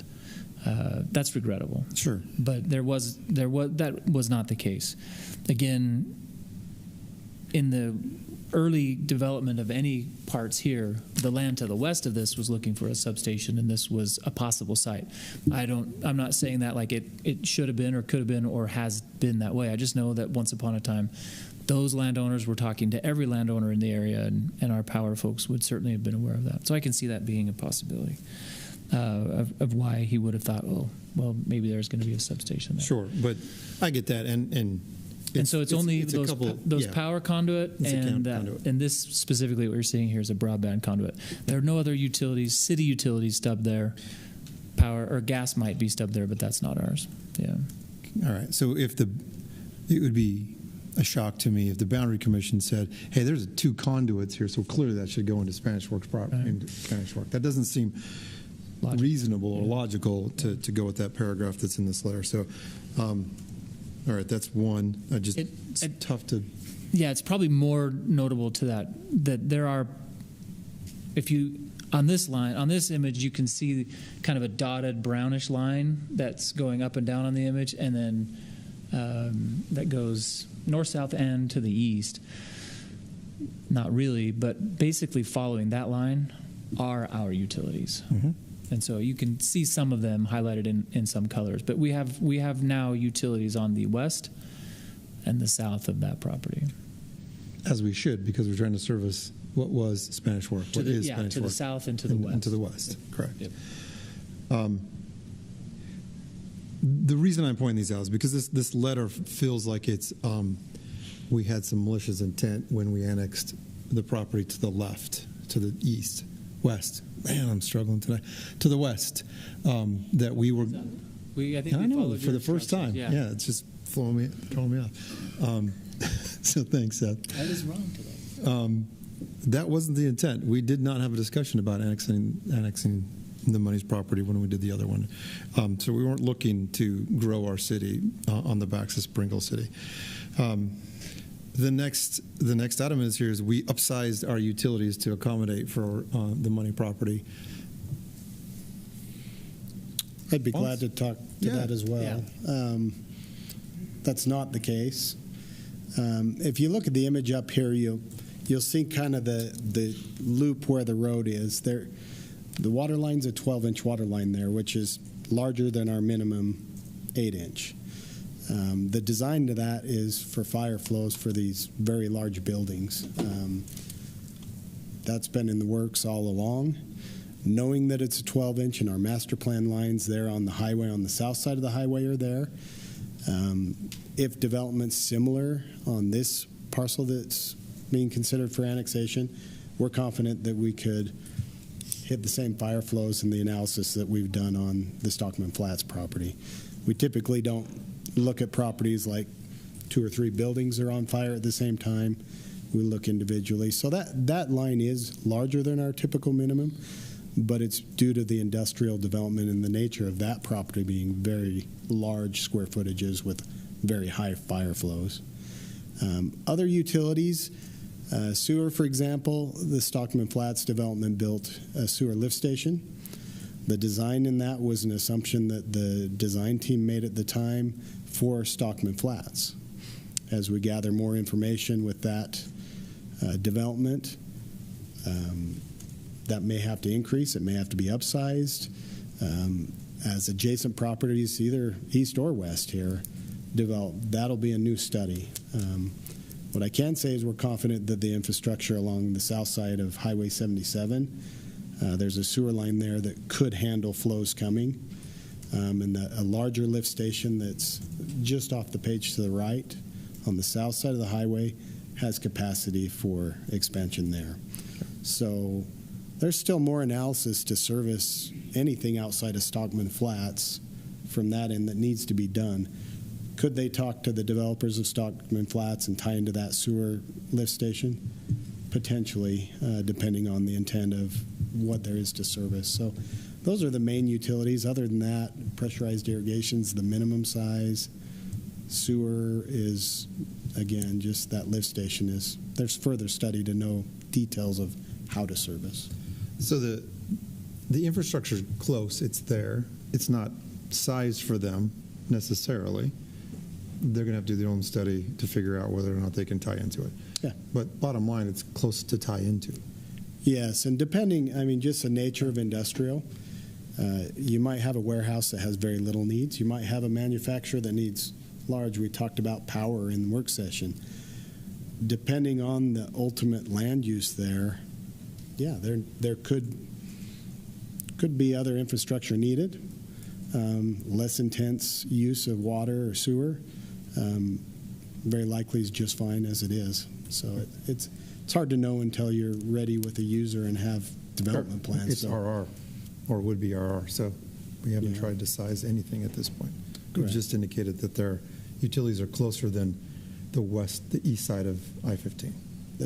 They're right there, and we anticipate with typical development in the industrial we see throughout the city, we can handle that type of infrastructure. Okay. I think it's worth highlighting in like water, the pipes are designed correctly for the area. The capacity of our water system, this user is not going to take away from the capacity of the water system. This annexation wouldn't affect that. Wouldn't affect the larger system. I think for me the biggest utility concern that we have is probably for this particular parcel would probably be sewer, and I think we would expect. And I think part of any motion that you make would include. We would ask you include some kind of annexation agreement that they might have to upsize some of the elements of the sewer system. The pipes themselves are shallow, and so they're bigger. They're bigger, as Corey said, I think, they're bigger so that they could be shallower, which actually gives more capacity flow, but that's not to go east or west. That's simply because the land out here is really, really flat. And so bigger allows it to not go quite as deep. So that's how it was designed, simply to serve internally. Does that give more capacity? Yeah, but it doesn't give more capacity on the return. So there is a lift on this, and it may be that they have to completely overhaul the lift. That would be something we would expect the annexation or the eventual developers on that annexation to study and deal with, not the city at large to deal with. Power probably gets taken care of just simply with its own internal infrastructure that gets built, so that shouldn't really be an issue. But I think the biggest one that would have an issue is sewer, but that's an issue that you have regardless. You can get to the pipe. It's what do you need to be able to push the flow. So other than that, I think those are the main issues. Okay. And then the last one, their city administrator claims that we have violated several of our policies. Not, misinterpret them or whatever, we violated them. True? Not true? I'll let Vaughn and Dave address those. I'll jump in, Vaughn. He references growth management policies of our annexation policy. Our annexation policy contains an excerpt from our general plan. Growth management policies, it's an excerpt from the existing one that's in place, which incidentally, we have very similar language in the proposed draft that was discussed earlier. And I think it's really important when somebody uses a word like violates to understand that the land use element of the general plan, it's an advisory document that's prepared in a comprehensive way to look at the city as a whole from a pretty high level to prepare policies that are intended to be applied generally across the city. I think it's commonly understood that when you're looking at site-specific situations, and in this case timing was part of a situation, there's a lot of value in allowing common sense and pragmatism to play a role as the city does certain things. So there are 3 policies in particular that I noticed that have not been followed, and they have to do primarily with the annexation of Stockman Flats, where Stockman Flats was annexed into the city while not having been included at the time in the city's growth management boundary. That happened. So clearly there's a conflict there between that action and the growth management policy that we have, which says basically don't annex properties that aren't in the growth boundary. Incidentally, the proposal that's before you tonight is for property that's not included in the growth management boundary. But the proposal, again, that I've discussed, there's an element of that with the new land use element that would amend the growth management boundary to include the property. And that's really what I'm talking about when it comes to being pragmatic and just exercising good judgment. Even back to when the property that includes Stockman Flats was annexed, we were in the process then of just starting to amend the land use element of the general plan. That property actually wasn't annexed even with the general plan designation, with the idea that that would happen as part of the project. That it's taken longer than we thought by quite a bit. But all things pointed to the city bringing those areas that were being annexed into conformity with good practice, which is, I would say, certainly to have properties that are in the city that are ready to develop to be included in, for example, like the growth management boundary. That's the long and short of it. Vaughn mentioned a couple of other things. Corey's touched on the fact that there is a lift station that's been constructed in Stockman Flats. It could be noted that that's a localized lift station, or a lift station that's intended to serve a relatively small area, which contradicts some different policies that we have in the general plan. And yet I think that's, again, a good example of capable engineers looking at a situation, working with a developer to come up with the best fit to provide service to a property. While citywide, we routinely tell people we don't want a bunch of little lift stations scattered out all over the place. But in one particular location, I trust our folks that made sense. Springville might argue as well that there's a land use conflict if they decide someday to develop residential neighborhoods adjacent to industrial development, and that somehow is a conflict. I think that's a really subjective thing, and I would not say that inherently that's a conflict. So it's a little hard to zero in on exactly what Mr. Fitzgerald might have been referring to, but those are some things that Vaughn and I picked up on. And I think certainly using our policies in the appropriate context, Spanish Fork City has acted very appropriately with what has happened to date. Thank you, Dave. That's covered all the ones that we identified.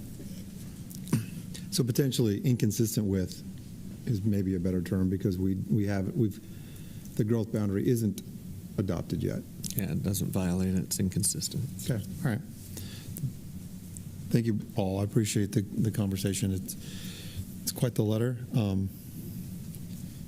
It is disappointing we got to this point with a sister city, right? A neighboring city, that we get a letter at the end of this that has some inflammatory words at the very least. So I think we sat down with them in good faith before and tried to walk through this, and there was no ill intent by the city by our city to snatch some property. Yeah.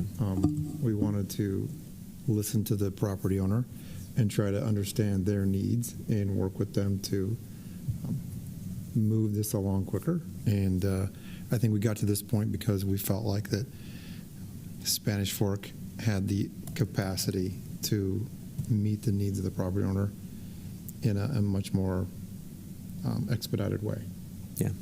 Yeah, I feel exactly the same. If Spanish Fork we were not going out of our way to try and get this property into Spanish Fork. We wasn't on our plan. We weren't considering it. We weren't the one that approached the property owner about it. Apparently, from what the property owner says, Springville wasn't doing the same either. They weren't communicating with them. They even stated that having this property in Spanish Fork doesn't affect them financially, doesn't hurt them in any way. For me, it really comes down to what does the property owner want. If it were to go to Springville and the property owner wanted it to be in Springville, I would have no concern or issue with that. But at the end of the day, the property owner is asking to be in Spanish Fork. The reasons he's asking for make sense to me. The Boundary Commission has backed up that reason. And so for me, it's a pretty simple decision. I support what the property owner wants. If I could just correct maybe something I heard. I think I heard you say they, meaning Springville, said there wouldn't be any impact. According to what? That was the Boundary Commission. The Boundary Commission stated indicated that. Thank you. I thought you meant Springville City. Yeah, okay. The Boundary Commission indicated that nothing. I think that simply wasn't addressed. So they simply didn't say anything about it. Thank you for that correction. Appreciate it. I'll add my comments too. I totally agree with you guys. I was one of the ones that met with the mayor of Springville and council members and city manager with Councilman Marshall and our mayor and then we listened to Mr. Money and his petition. I believe it was in November, and I was anxious to see what the Utah County Boundary Commission would say. And so with all that being said, I approve the proposed recommendation. And it really comes down for me as well, Mr. Money, that this is where you want to be. And I remember when their city attorney, I believe, when I pushed and asked him how long it would be, is it just like a year out, a couple years out? There was just no answer. It could be a decade at best to get utilities there. And if you're ready to develop that, I support that. So I'm in favor of this recommendation as well. Yeah, I can follow up with that. I agree with everything that has been said so far, and I think that one of the things that we talk about a lot is property rights and making sure that we're doing what's right for both the current property owners, future property owners, and the entire city of Spanish Fork. And as we look at this, and as we look at both the letter here and also the things that have been said, and then the Boundary Commission's judgment, I don't know if that's the right word, but everything points to that this is the right decision for Spanish Fork and to annex the property into Spanish Fork, and it would be a great addition. Again, going back to the Stockman Flats conversation, when that happened, it was very clear both in our conversations up here and in just like in those public meetings that there was no intent to ever annex anything else into Spanish Fork, but this does make sense, and I'm good to move forward too. And I would just simply add my stamp of approval as well with my colleagues here. I've looked into the letter. We've been learning about this situation for quite some time. And so for me, it really does come down to property owners' rights. And I feel like this is a good example of where it makes sense. And so I feel good about. Thank you, Council, for good questions and good discussion on this. My addition is simply, and this letter will be part of the public record, as Springville has asked. As I read through this letter, it says Springville City a few times. It says Spanish Fork City a few times. It doesn't say the property owner too many times. And when you get to the last paragraph of our neighbors to the west, talking about what Spanish Fork has done to violate something. What that city's asking is to violate the property right wishes of a private property owner, and in that spirit, in that vein, it's not an easy thing to be the legislative body that landowners come to and ask, what can I do with my property? But I want to commend you guys for studying this issue and being transparent and being to the point where we are listening to a property owner. It doesn't mean a property owner gets everything they wish, hope, and ask for, because there are ordinances that we follow.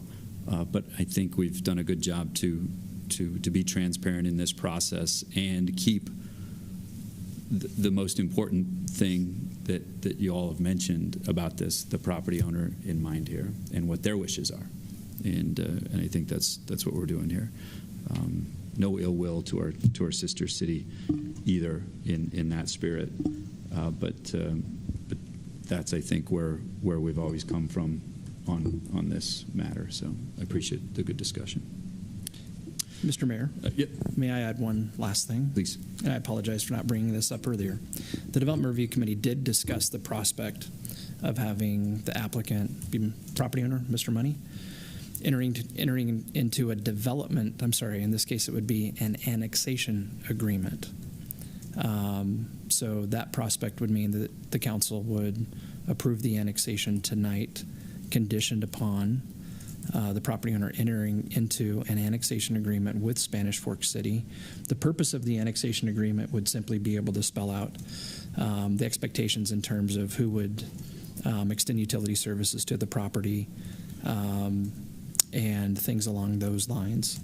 Typically, those agreements become helpful when properties change hands, and we aren't working with the folks that were petitioners that asked to come into the city initially, but rather working with developers and that type of a thing.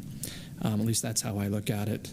Mr. Perrins, ask for any maybe additional thoughts that you have.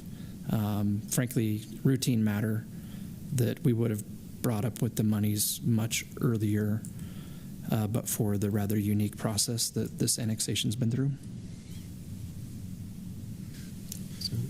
I want to, not speaking to the conditions, but I don't know that it's been said in terms of the unique conditions. Have we touched on the unique timetable that the Boundary Commission and the appeal? I don't think anybody's touched on that, which, yeah.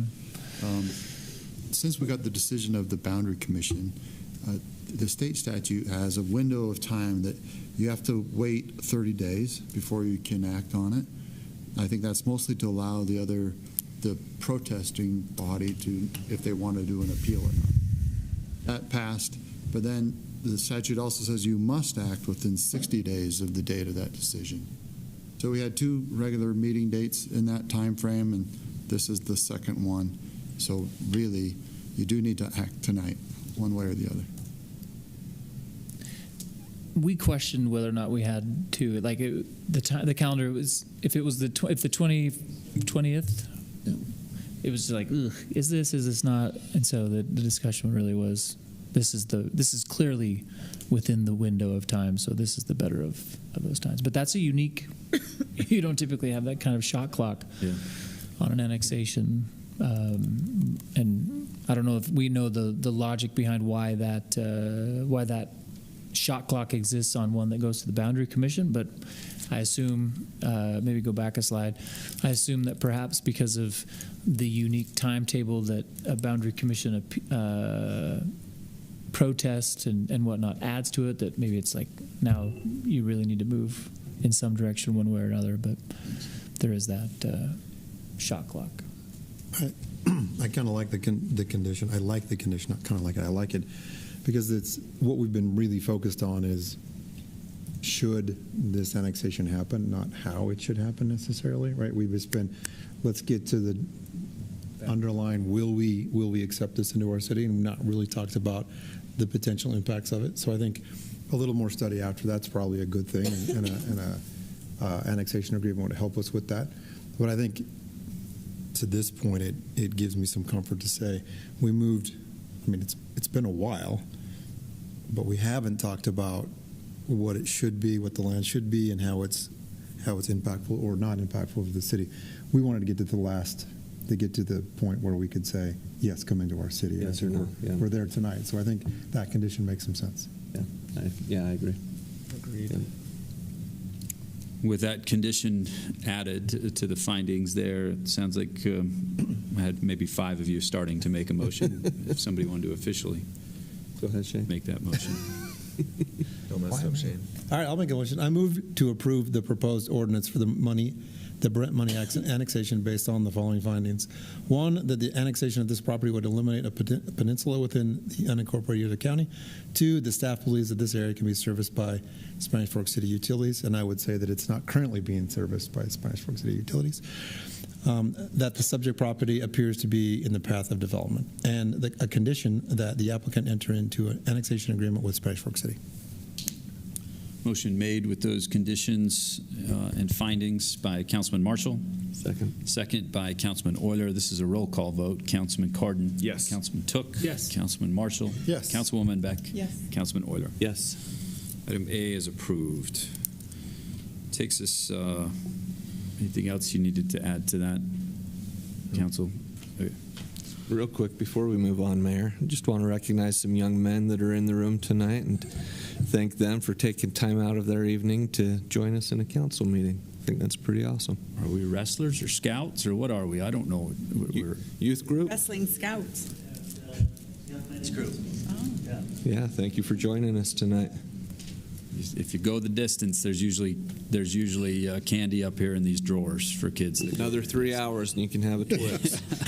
Mayor, can I ask these young men a question? Asking for a friend. Do you respond to text messages from your leaders when they ask questions? Or do you give them crickets like some other young men?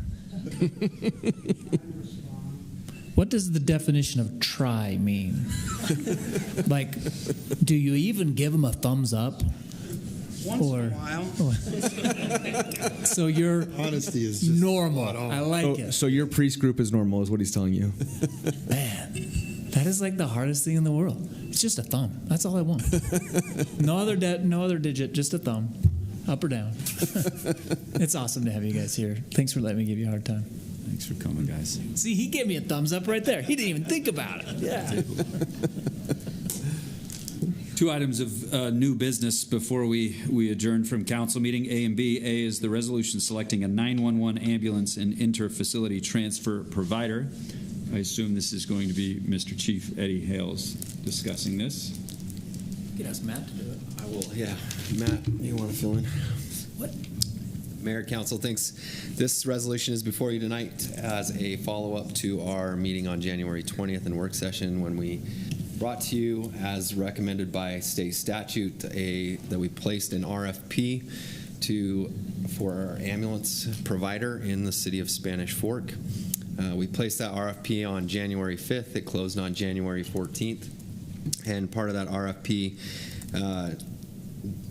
was to have any private company or anyone that could provide ambulance services. And we did receive one request that came in from Frontline EMS, a Boise, Idaho-based private ambulance company. We presented in work session the findings for cost, quality, and access that they could provide us and what we currently provide as Spanish Fork Fire and EMS. Based on that discussion, it was recommended that we bring this resolution before you tonight to have final approval in a public meeting to recommend Spanish Fork Fire and EMS to continue to be the ambulance provider within the municipality for the next 4 years. Questions for Chief on this?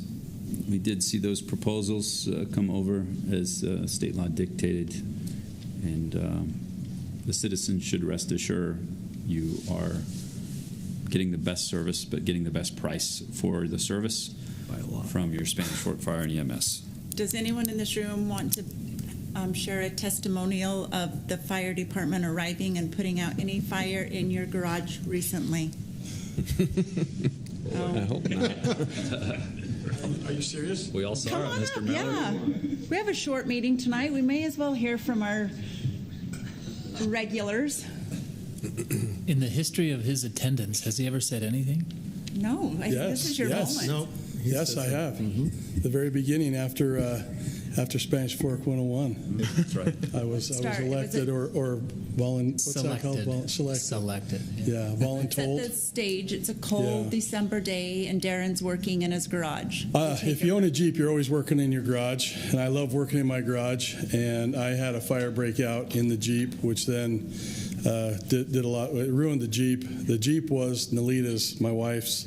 Oh, my name's Darren Meller, Tara, just for the record. But it was my wife's Christmas present, and it turned into a lump of coal. So Nalita got a lump of coal for Christmas, and it burned my garage pretty good. But I've got to say, and I was planning on stepping up earlier, but earlier public comments got pretty heated, it seemed like. But I am so appreciative of the services that we have here. And if you're talking about EMS and ambulance, they were so good with me. I could barely talk. I think I inhaled more fire extinguisher dust than I did smoke, but they were top notch. They were number one. The fire department, the ambulance people, the police department was there. Half our neighborhood was there, but they were top notch. And so if there's a discussion whether we need to go another direction for ambulance service, I would very wholeheartedly fight against that. They were amazing, and if you talk to some of the EMS people, I actually saw them later that evening at Fit City, and I just had to go up and thank them personally and tried not to break down into tears. And I'm very lucky and blessed where I live. I love where I live. And even Chief Hale showed up at my house. That's when I knew I had really screwed up, when he showed up. But I appreciate all the care, the concern, the professionalism. I've never had an event like this before. Hopefully I'll never have another one. But I was thoroughly humbled and appreciative. So thank you. Thanks, Darren. Thank you, Darren. Thanks, Darren. Yeah, right on the spot. I think on those fire extinguishers it says point to fire, not face. Did you? Just the. That was a side. Thank you for that story. Important stories. Okay, if there's no other questions on item A, I'd entertain a motion for resolution selecting a 911 ambulance and interfacility transfer provider. I move to approve the resolution selecting a 911 ambulance and interfacility transfer provider. Motion made by Councilman Took.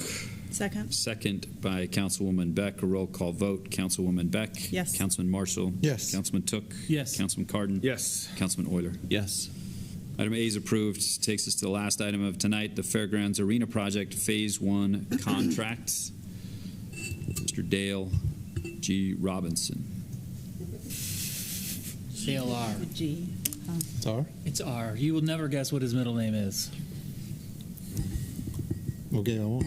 Find it. You're right. Come on, how many R's are there? It's a derivation of his last name. Roberto? All right now. Nope. I told you you'd never guess.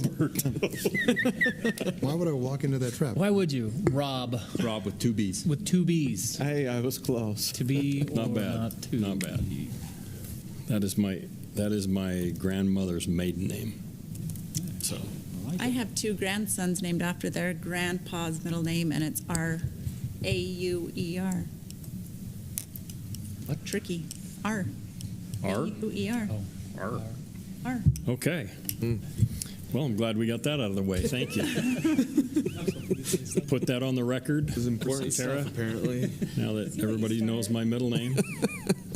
Also, I'd like you to put on the record that Mr. Romero is wearing a tie tonight and looks very sharp. In fact, I would highly encourage you to ask him some questions so that he can get up here and the rest of the world can enjoy how nice he's looking. All right. Right.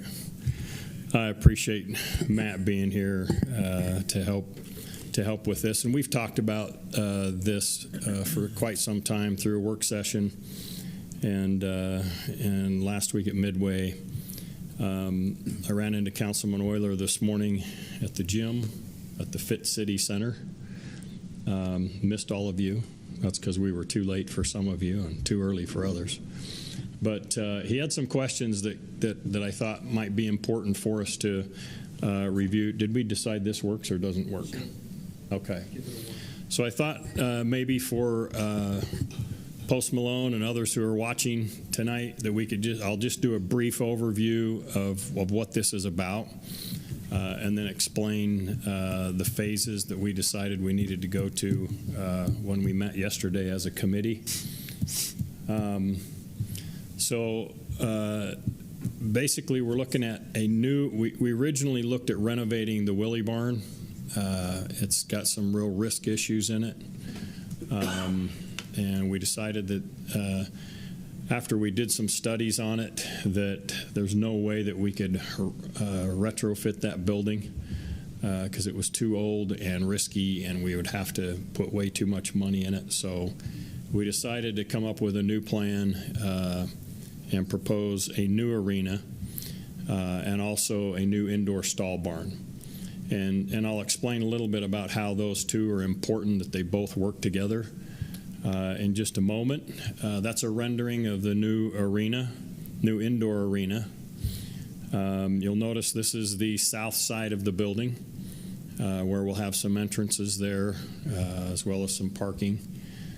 And again, I'll go through this fairly quickly. Feel free to ask any questions once we get through here. Here's a layout of the building itself. So we've got a new indoor arena plus bleachers. You'll also notice that we have the USU extension in there. There's 4,400 square feet of office space for them, which was a request of Utah County, who is paying half the bill on these facilities. We're partners with them in the Fairgrounds, and they have agreed to this. So that's kind of a rendering of what the indoor arena might look like. Again, all the required systems that we would have had to do in the old one, as well as a class upgrade, in order to make this a safe place for spectators and participants. This will show you also part of the renovation is we're going to tear down the old indoor stall barn that's just east of the High Chaparral and make that into a green space, as well as some more parking. But you'll see right there in that tan color is that's the new stall barn that we're proposing. Now, yeah. Can you go back? Yep. Where is the Willie Barn in that picture? Yeah, The one that Seth says barn, barn, asked barn? the same question. It's to the south. It's underneath it. It's underneath the picture. This was basically just one to show that we're renovating, where we're putting the new barn, and then what we're going to do with the green space when we tear down the old. Oh, it's to the bottom. Yeah, it's below it. It's So this image is not focused on Under the picture, the meaning barn below side the of the picture. project, Gotcha. the Willie Barn side of the I'm with project, but the other elements to it. Yeah, good question. So this is, we went and presented to the TTAB board over at Utah County to apply for a grant quite some time ago. And they did, this is interesting, I think, to note, Explore Utah Valley did an economic impact study of this facility. And these are their numbers, not ours. But if you have an event, a major 3 or 4 day event here, the economic impact to this valley is $200,000 for one weekend event. So the projection obviously is if we have 15 new events in a given year, then your economic impact is $3.2 million, which is another reason why they're very interested in this project from Utah County's perspective. Now, if you're familiar with our fairgrounds, and years ago, we used to hold some major horse shows here, but they kind of outgrew us. And the reason that this new indoor arena and the stall barns are important is we don't have enough stalls to accommodate the major horse shows, the 3 and 4 day horse shows that really have a huge impact when they come to town. So we talked about phasing this in and building one or the other. The county was pretty adamant that we do both so that they can work harmoniously together, because one without the other really doesn't create this type of economic impact. So Here's a breakdown of the project. It's going to be about $11.2 million altogether. Again, the funding partnership between us and the county is they'll pay half and we'll pay half. Our half will come from the capital fund that we have. Just so you're aware, so there's 4 of us that made up the committee, the selection committee. I believe I told you on Saturday, I don't know which day it was, whichever day it was, maybe the last day, which would have been Saturday, that we had just had an RFP sent out, and those were due on Friday night. And so we met yesterday to review those and come up with a path moving forward.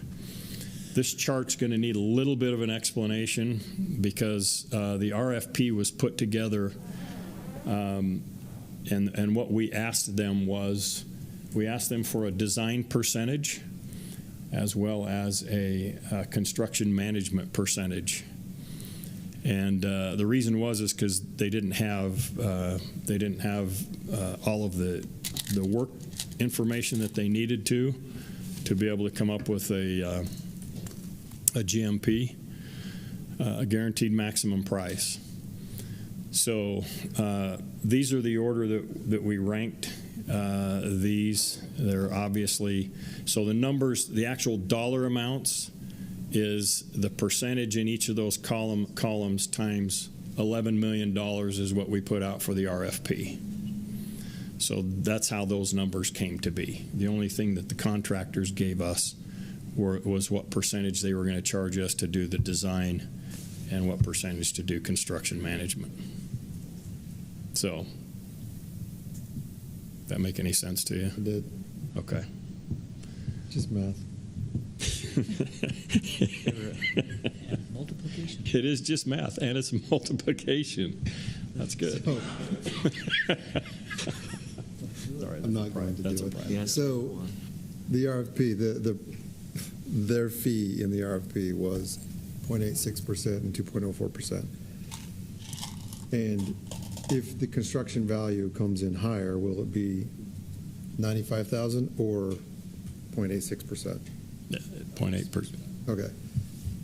0.8%, it's 86%. Okay. All right. That's one of the reasons why. So we get to a GMP. That's one of the reasons why they did it that way too. Yep. They put it. Yeah, we didn't have enough information. Yeah, they put it together that way so that we can lock in those percentages and whatever the GMP comes in.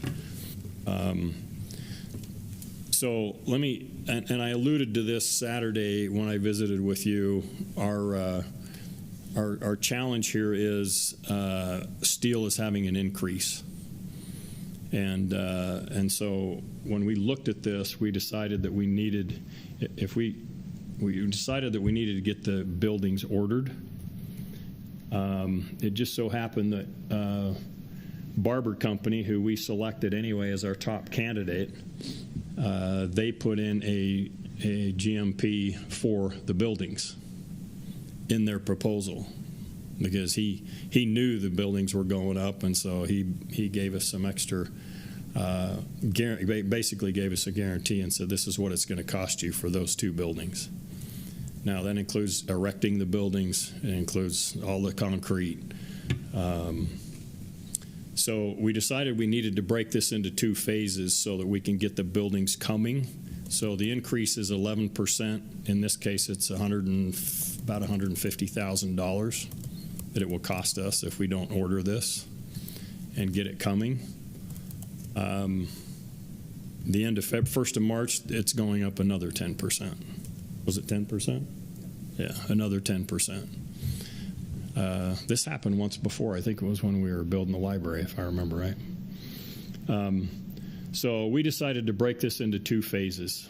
And I've noted there, that's the contract I have that you have before you tonight, is to approve this contract with Barber Company with this GMP. That does not guarantee him the 2nd phase of this project.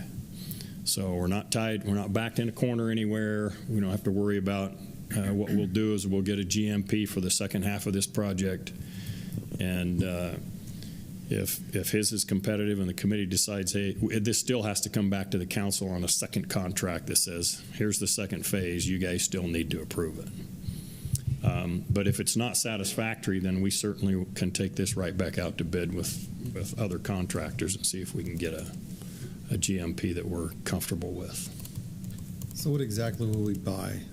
The parts and pieces? Okay. With this contract? Yeah.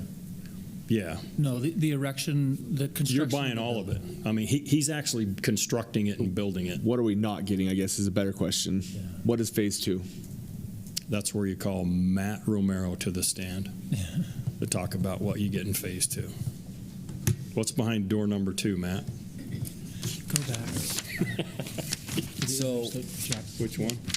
Behind door number 2, we still, this is such a quick project, right? We have a timeline of when the county fair ends, then we get to start work, and then we get to have to be done by March 29th, which is now the college, high school? Yeah. Or college and high school rodeo. High school. So we were in a time crunch of like, that's not realistic, and we needed somebody that could do that for us.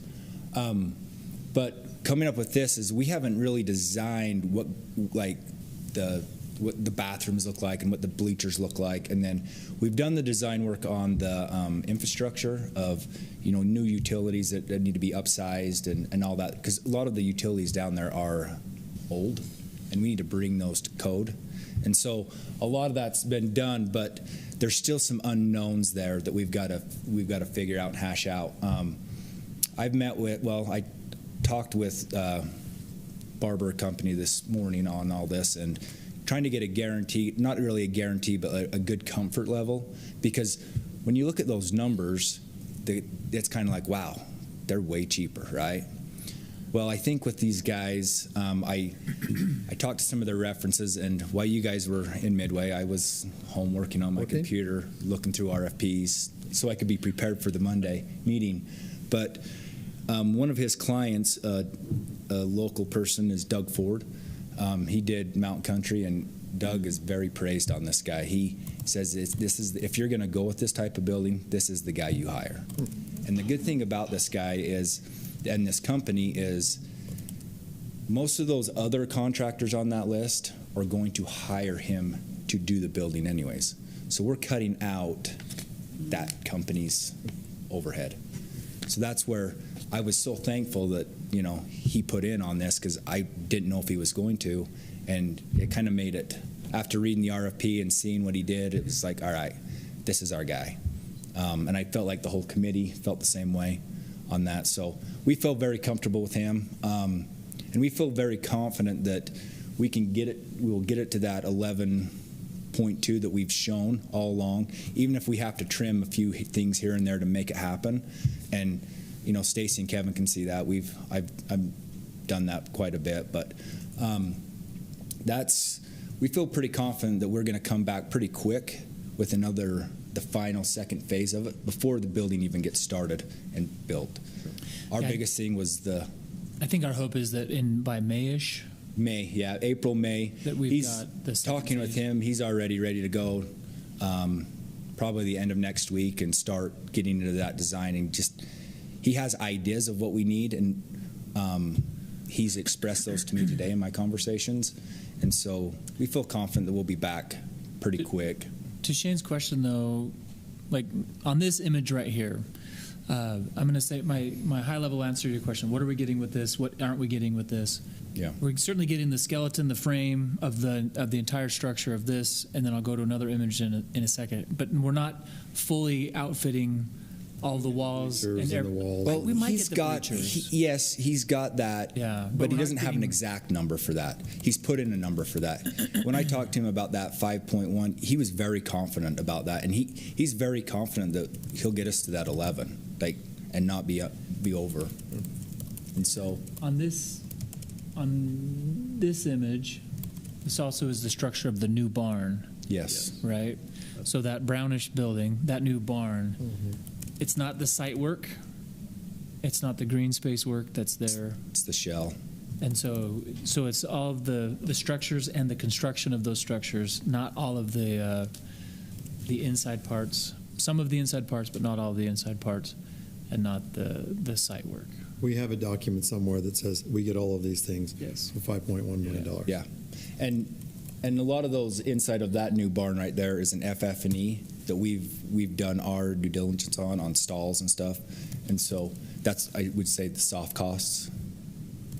But that's figured into that 11. We've already budgeted that into that. Yeah. And that fee that's up there of his is already budgeted into that 11 too, where the other guys' wasn't. It's on top of the 11 plus. He's budgeted that one already in. His construction management fee is in that. Is in that. That's good to know. Well, and I'd like to. I'm pulling up the contract right now. And this contract was a little different, probably even for him type of work. And I had a conversation with him today also, well, probably an hour before I showed up here, and sent him a copy and said, if this gets approved by City Council tonight, are you comfortable signing this document with the 2-phase on it, knowing that phase 2, if as a committee we don't, or as council, we don't love that price because it's over, that we can take it to somebody else and get another bid on it. And he was totally comfortable with that. Felt very confident that he will get us there, and he was fine with, if that's what happens, then it's good. So.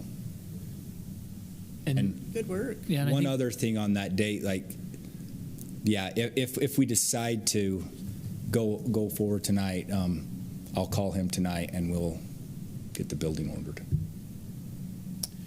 So with this contract, there is. There we are. All of their documents are an exhibit to the contract, right? Yeah. You've got some 40, probably 45 pages. I think it's 50. They're all there. Yeah. It takes forever to load. It does. Yeah, he went through and he actually designed it before with his RFP, which was the only design that we had in any RFP. He already did his due diligence and did it on his own dime. So, Del, I have a question that I guess a confession. I don't know the inside of the Willie Barn very well, so I haven't really been in the Willie Barn. How does this new barn compare, like the arena, does it compare to the inside of the Willie Barn? Is it bigger? Is it the same size? Are we just getting better structure? Like, this was a question that was posed to me when this was from work session till tonight. You won't look through walls to see the performance? That's a really good question. Yeah, you don't want to see the steel structures that are holding that building up. Yeah, and that's a great question. I love that you asked that, because we've had issues lying in wait there for some time, risk with the city. Because if you walk in the north end of the building, which is where the public come, you cross right across the return alleyway for all of the stock, and you can't see them coming. You don't know they're there. I mean, it's a horrible setup. And so there's a lot of things that we're changing in there in terms of functionality. The arena is a little bit bigger. The barn is a lot bigger.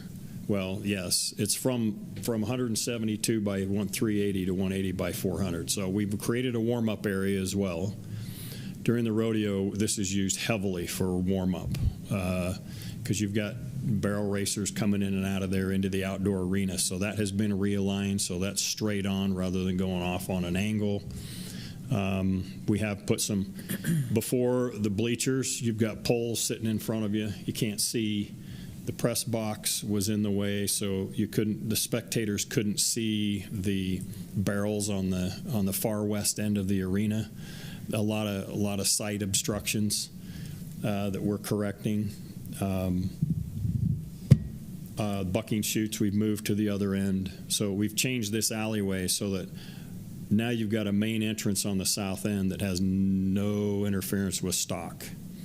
Right, we can run those through easily without any obstructions. That's the main thing. The arena is a little bit bigger, but it's still fairly close. But it's a little bit bigger. But as a whole, yeah, the building's that much larger. All right. So more arena space, a warm-up area, better bleachers, less obstructed bleachers, and a much more efficient and safe alleyway for the animals. And I know that Dell, you mentioned that horse show that we lost. Do we anticipate getting those things back? So like this accomplishes what we're trying to do and trying to get back into Spanish Fork? But yes, with the additional stall barns. Right. Yeah. The whole project in general. So the stall barns will add an additional 192 stalls. Right. So those two things compounded together will get these shows that we historically have lost because we don't have the infrastructure for them. Yeah, when we had these years ago, we're in a really great place in the state, which is centrally located. But yeah, some of those horse shows are not going to put their really expensive horses in some of the stalls that we had. So yes, we've had inquiries over the years about those that are, do you have more stalls now? They know that we've been talking about it. So yeah, we're confident that we're going to see that economic impact because they're going to come back once we have this nice new arena. I drive down Main occasionally and see the sign out front that says no vacancy in their stalls, so this will open up vacancy, give us more opportunity to rent those out. Sign? Yeah, we do. Have you seen that? Really not. No, He's going. I've been looking for a place to put my horse. where are you going to put your horse?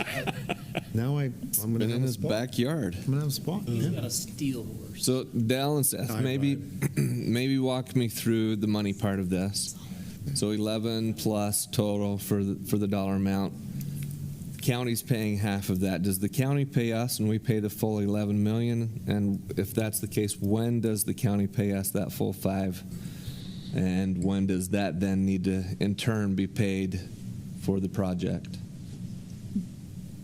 The contract for the construction is us and the contractor, so the county will pay us. We have with the agreement that we have with the county, we have a quarterly reimbursement type of structure. It would fit within one of those. Wonderfully, we're for some of these circumstances, we're off cycle. Their fiscal year and ours are different, so we just make it work. But it'll be within our fiscal year. Probably all of this they would pay back in their next fiscal year.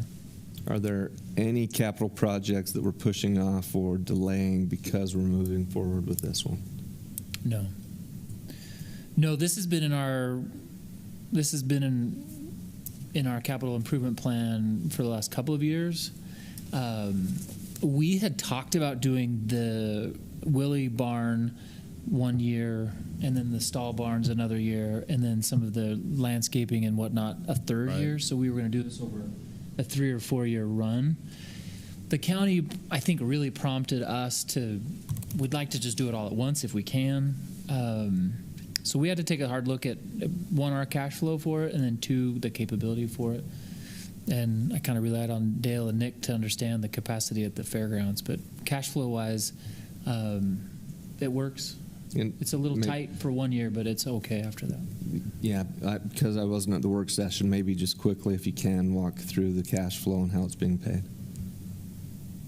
So do we have money saved currently, or we got budgeted over the next 5 years? What are we doing as far as the payment for this? Yeah, thanks. This will be paid for with cash. Capital project. In the arrangement that's outlined on this slide, we have money that we set aside each year for capital projects. These are the kinds of things that we need to do, but they just need to happen, and so we save for them. And like I said, this has been in the capital plan, but over a 3 year period, so it just speeds that up. But it comes from our general fund, capital projects fund.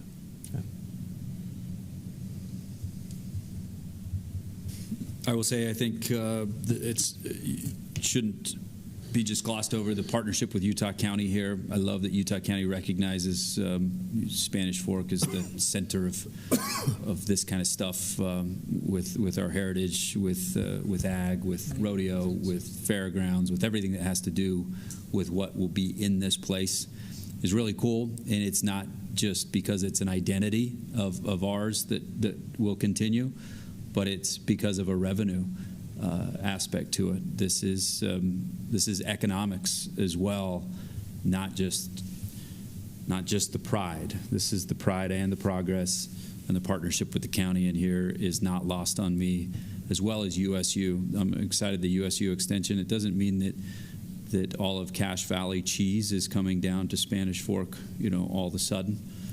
But it is the extension of Utah State University, and if you have no life like me and drive around on Saturday mornings and hear the greenhouse show sometimes that is done through the USU extension, it'll make your yard look better if you'd listen a few times, guys. They got some great tips and points in there, and this is a place that USU has said we'd like to be here because we know how important that education piece is of agriculture and the economics of it too. So I think it's cool. It's a cool project.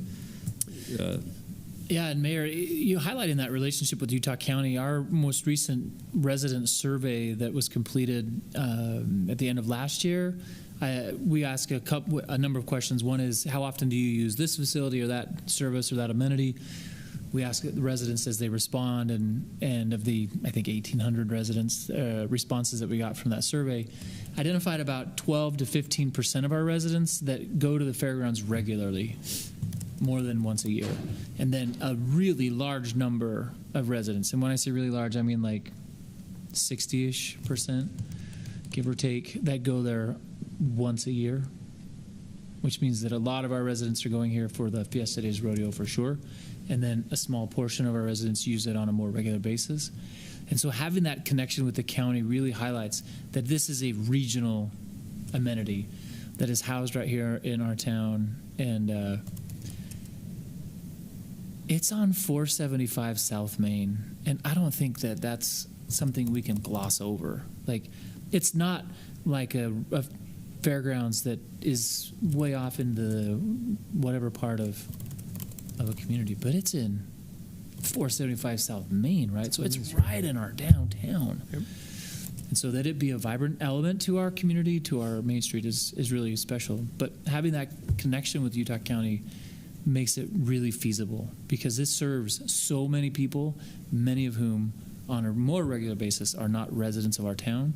And so having that really speaks to the value and the quality of having a partner like Utah County. It's a great point.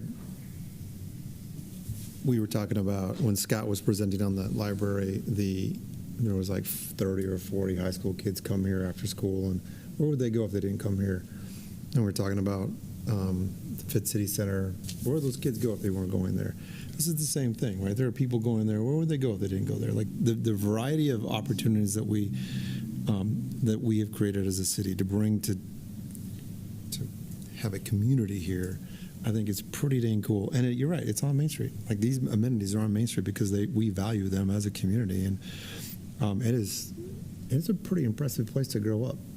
I mean, I've spent a total of 45 minutes in that barn in my entire life, but there is extreme value to our community by having it there. I'm not going to rope in there. You laugh because I don't know what roping means, but I was just thinking you were probably in there for 45 minutes cleaning off your face. No, and your clothes. I have been in the bottom of the rodeo arena longer than I've been into that barn. But it provides a service that our community members want, and it's only 15%. It's a small group, but still, where would they be if they weren't there? And that's what makes, I believe, our community such a great community. Whether it's a park, whether it's this or anything that brings them together. So I think this is a great plan. I love the partnership with the county. I appreciate the conversation, Matt, today, because it is a little tricky. This is not normal. Right. Jump into a CMGC this quickly. The design fee is super cheap, which gives me a little pause as one that would not give you a $95,000 design fee, but you're going to be hold them accountable to it. And so I think even if you have to walk away after phase one, you walk away with something, and you can easily bid phase two, easily bid. So I don't think we're at risk moving down the path. I like the idea that we're going to save a little money.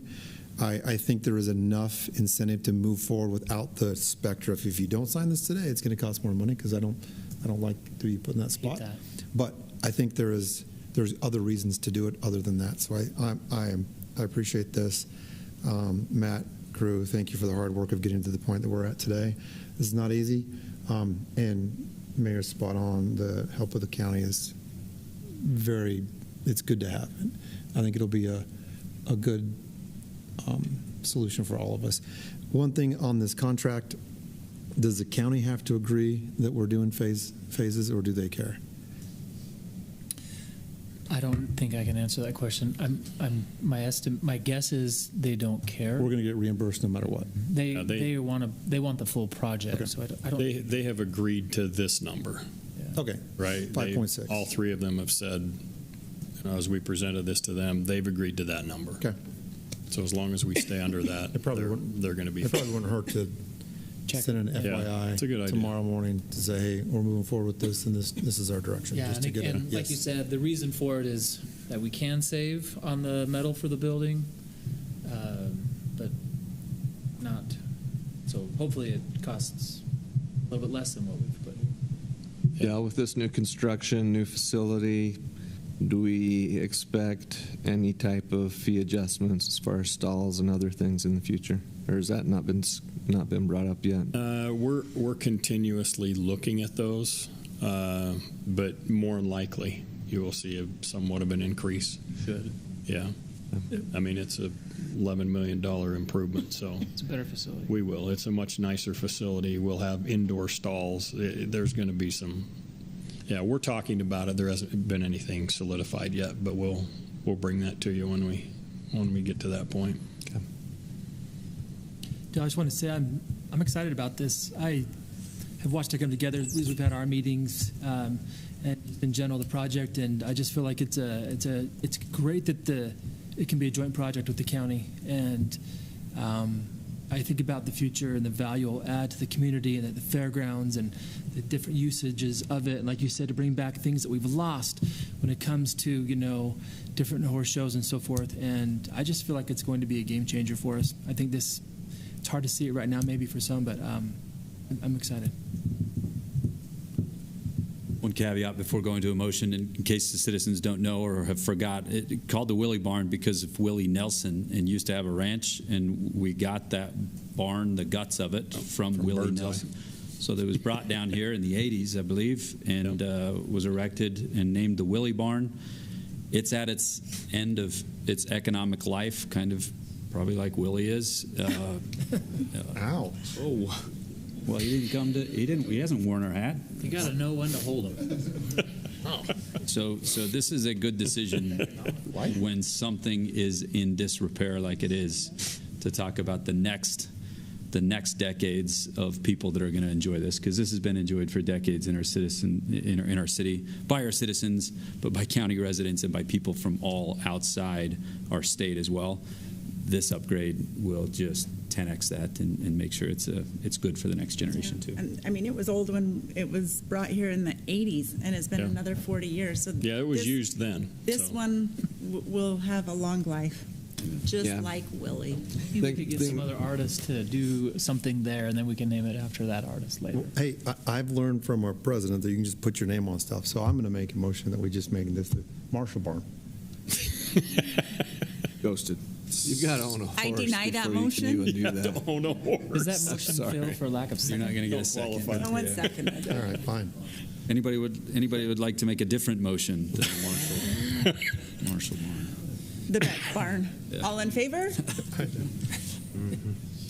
Good job, guys. Are we voting on the Marshall Barn? It failed.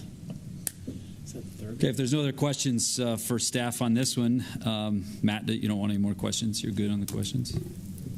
I guess one more question. What's an estimate for phase 2? When will that be back before us? May. Is that what it was? That's what they said, yeah. May. Okay. Stay tuned, citizens. We'll have that to you in May. Be waiting on pins and needles. Yep. No other questions. I'd entertain a motion on item B. You make me make it. I'm going to. Don't let him name it. Go ahead, I'll go and do it. Okay. I move to approve the Fairgrounds Arena Project Phase 1 contract with Barber Company. Motion made by Councilman Took, Second. A second by Councilman Marshall. A roll call vote here. Councilman Took. Yes. Councilman Cardon. Yes. Councilman Euler. Yes. Councilwoman Beck. Yes. And Councilman Marshall. Yes. Item B is approved. There is no closed meeting on our agenda tonight, so I move that we adjourn. Motion made by Councilman Cardon, second by Councilwoman Beck to adjourn council meeting. All in favor say aye. Aye. Threw a curveball in there. Yes. We are adjourned. Oh, what is Thank this you. aye thing?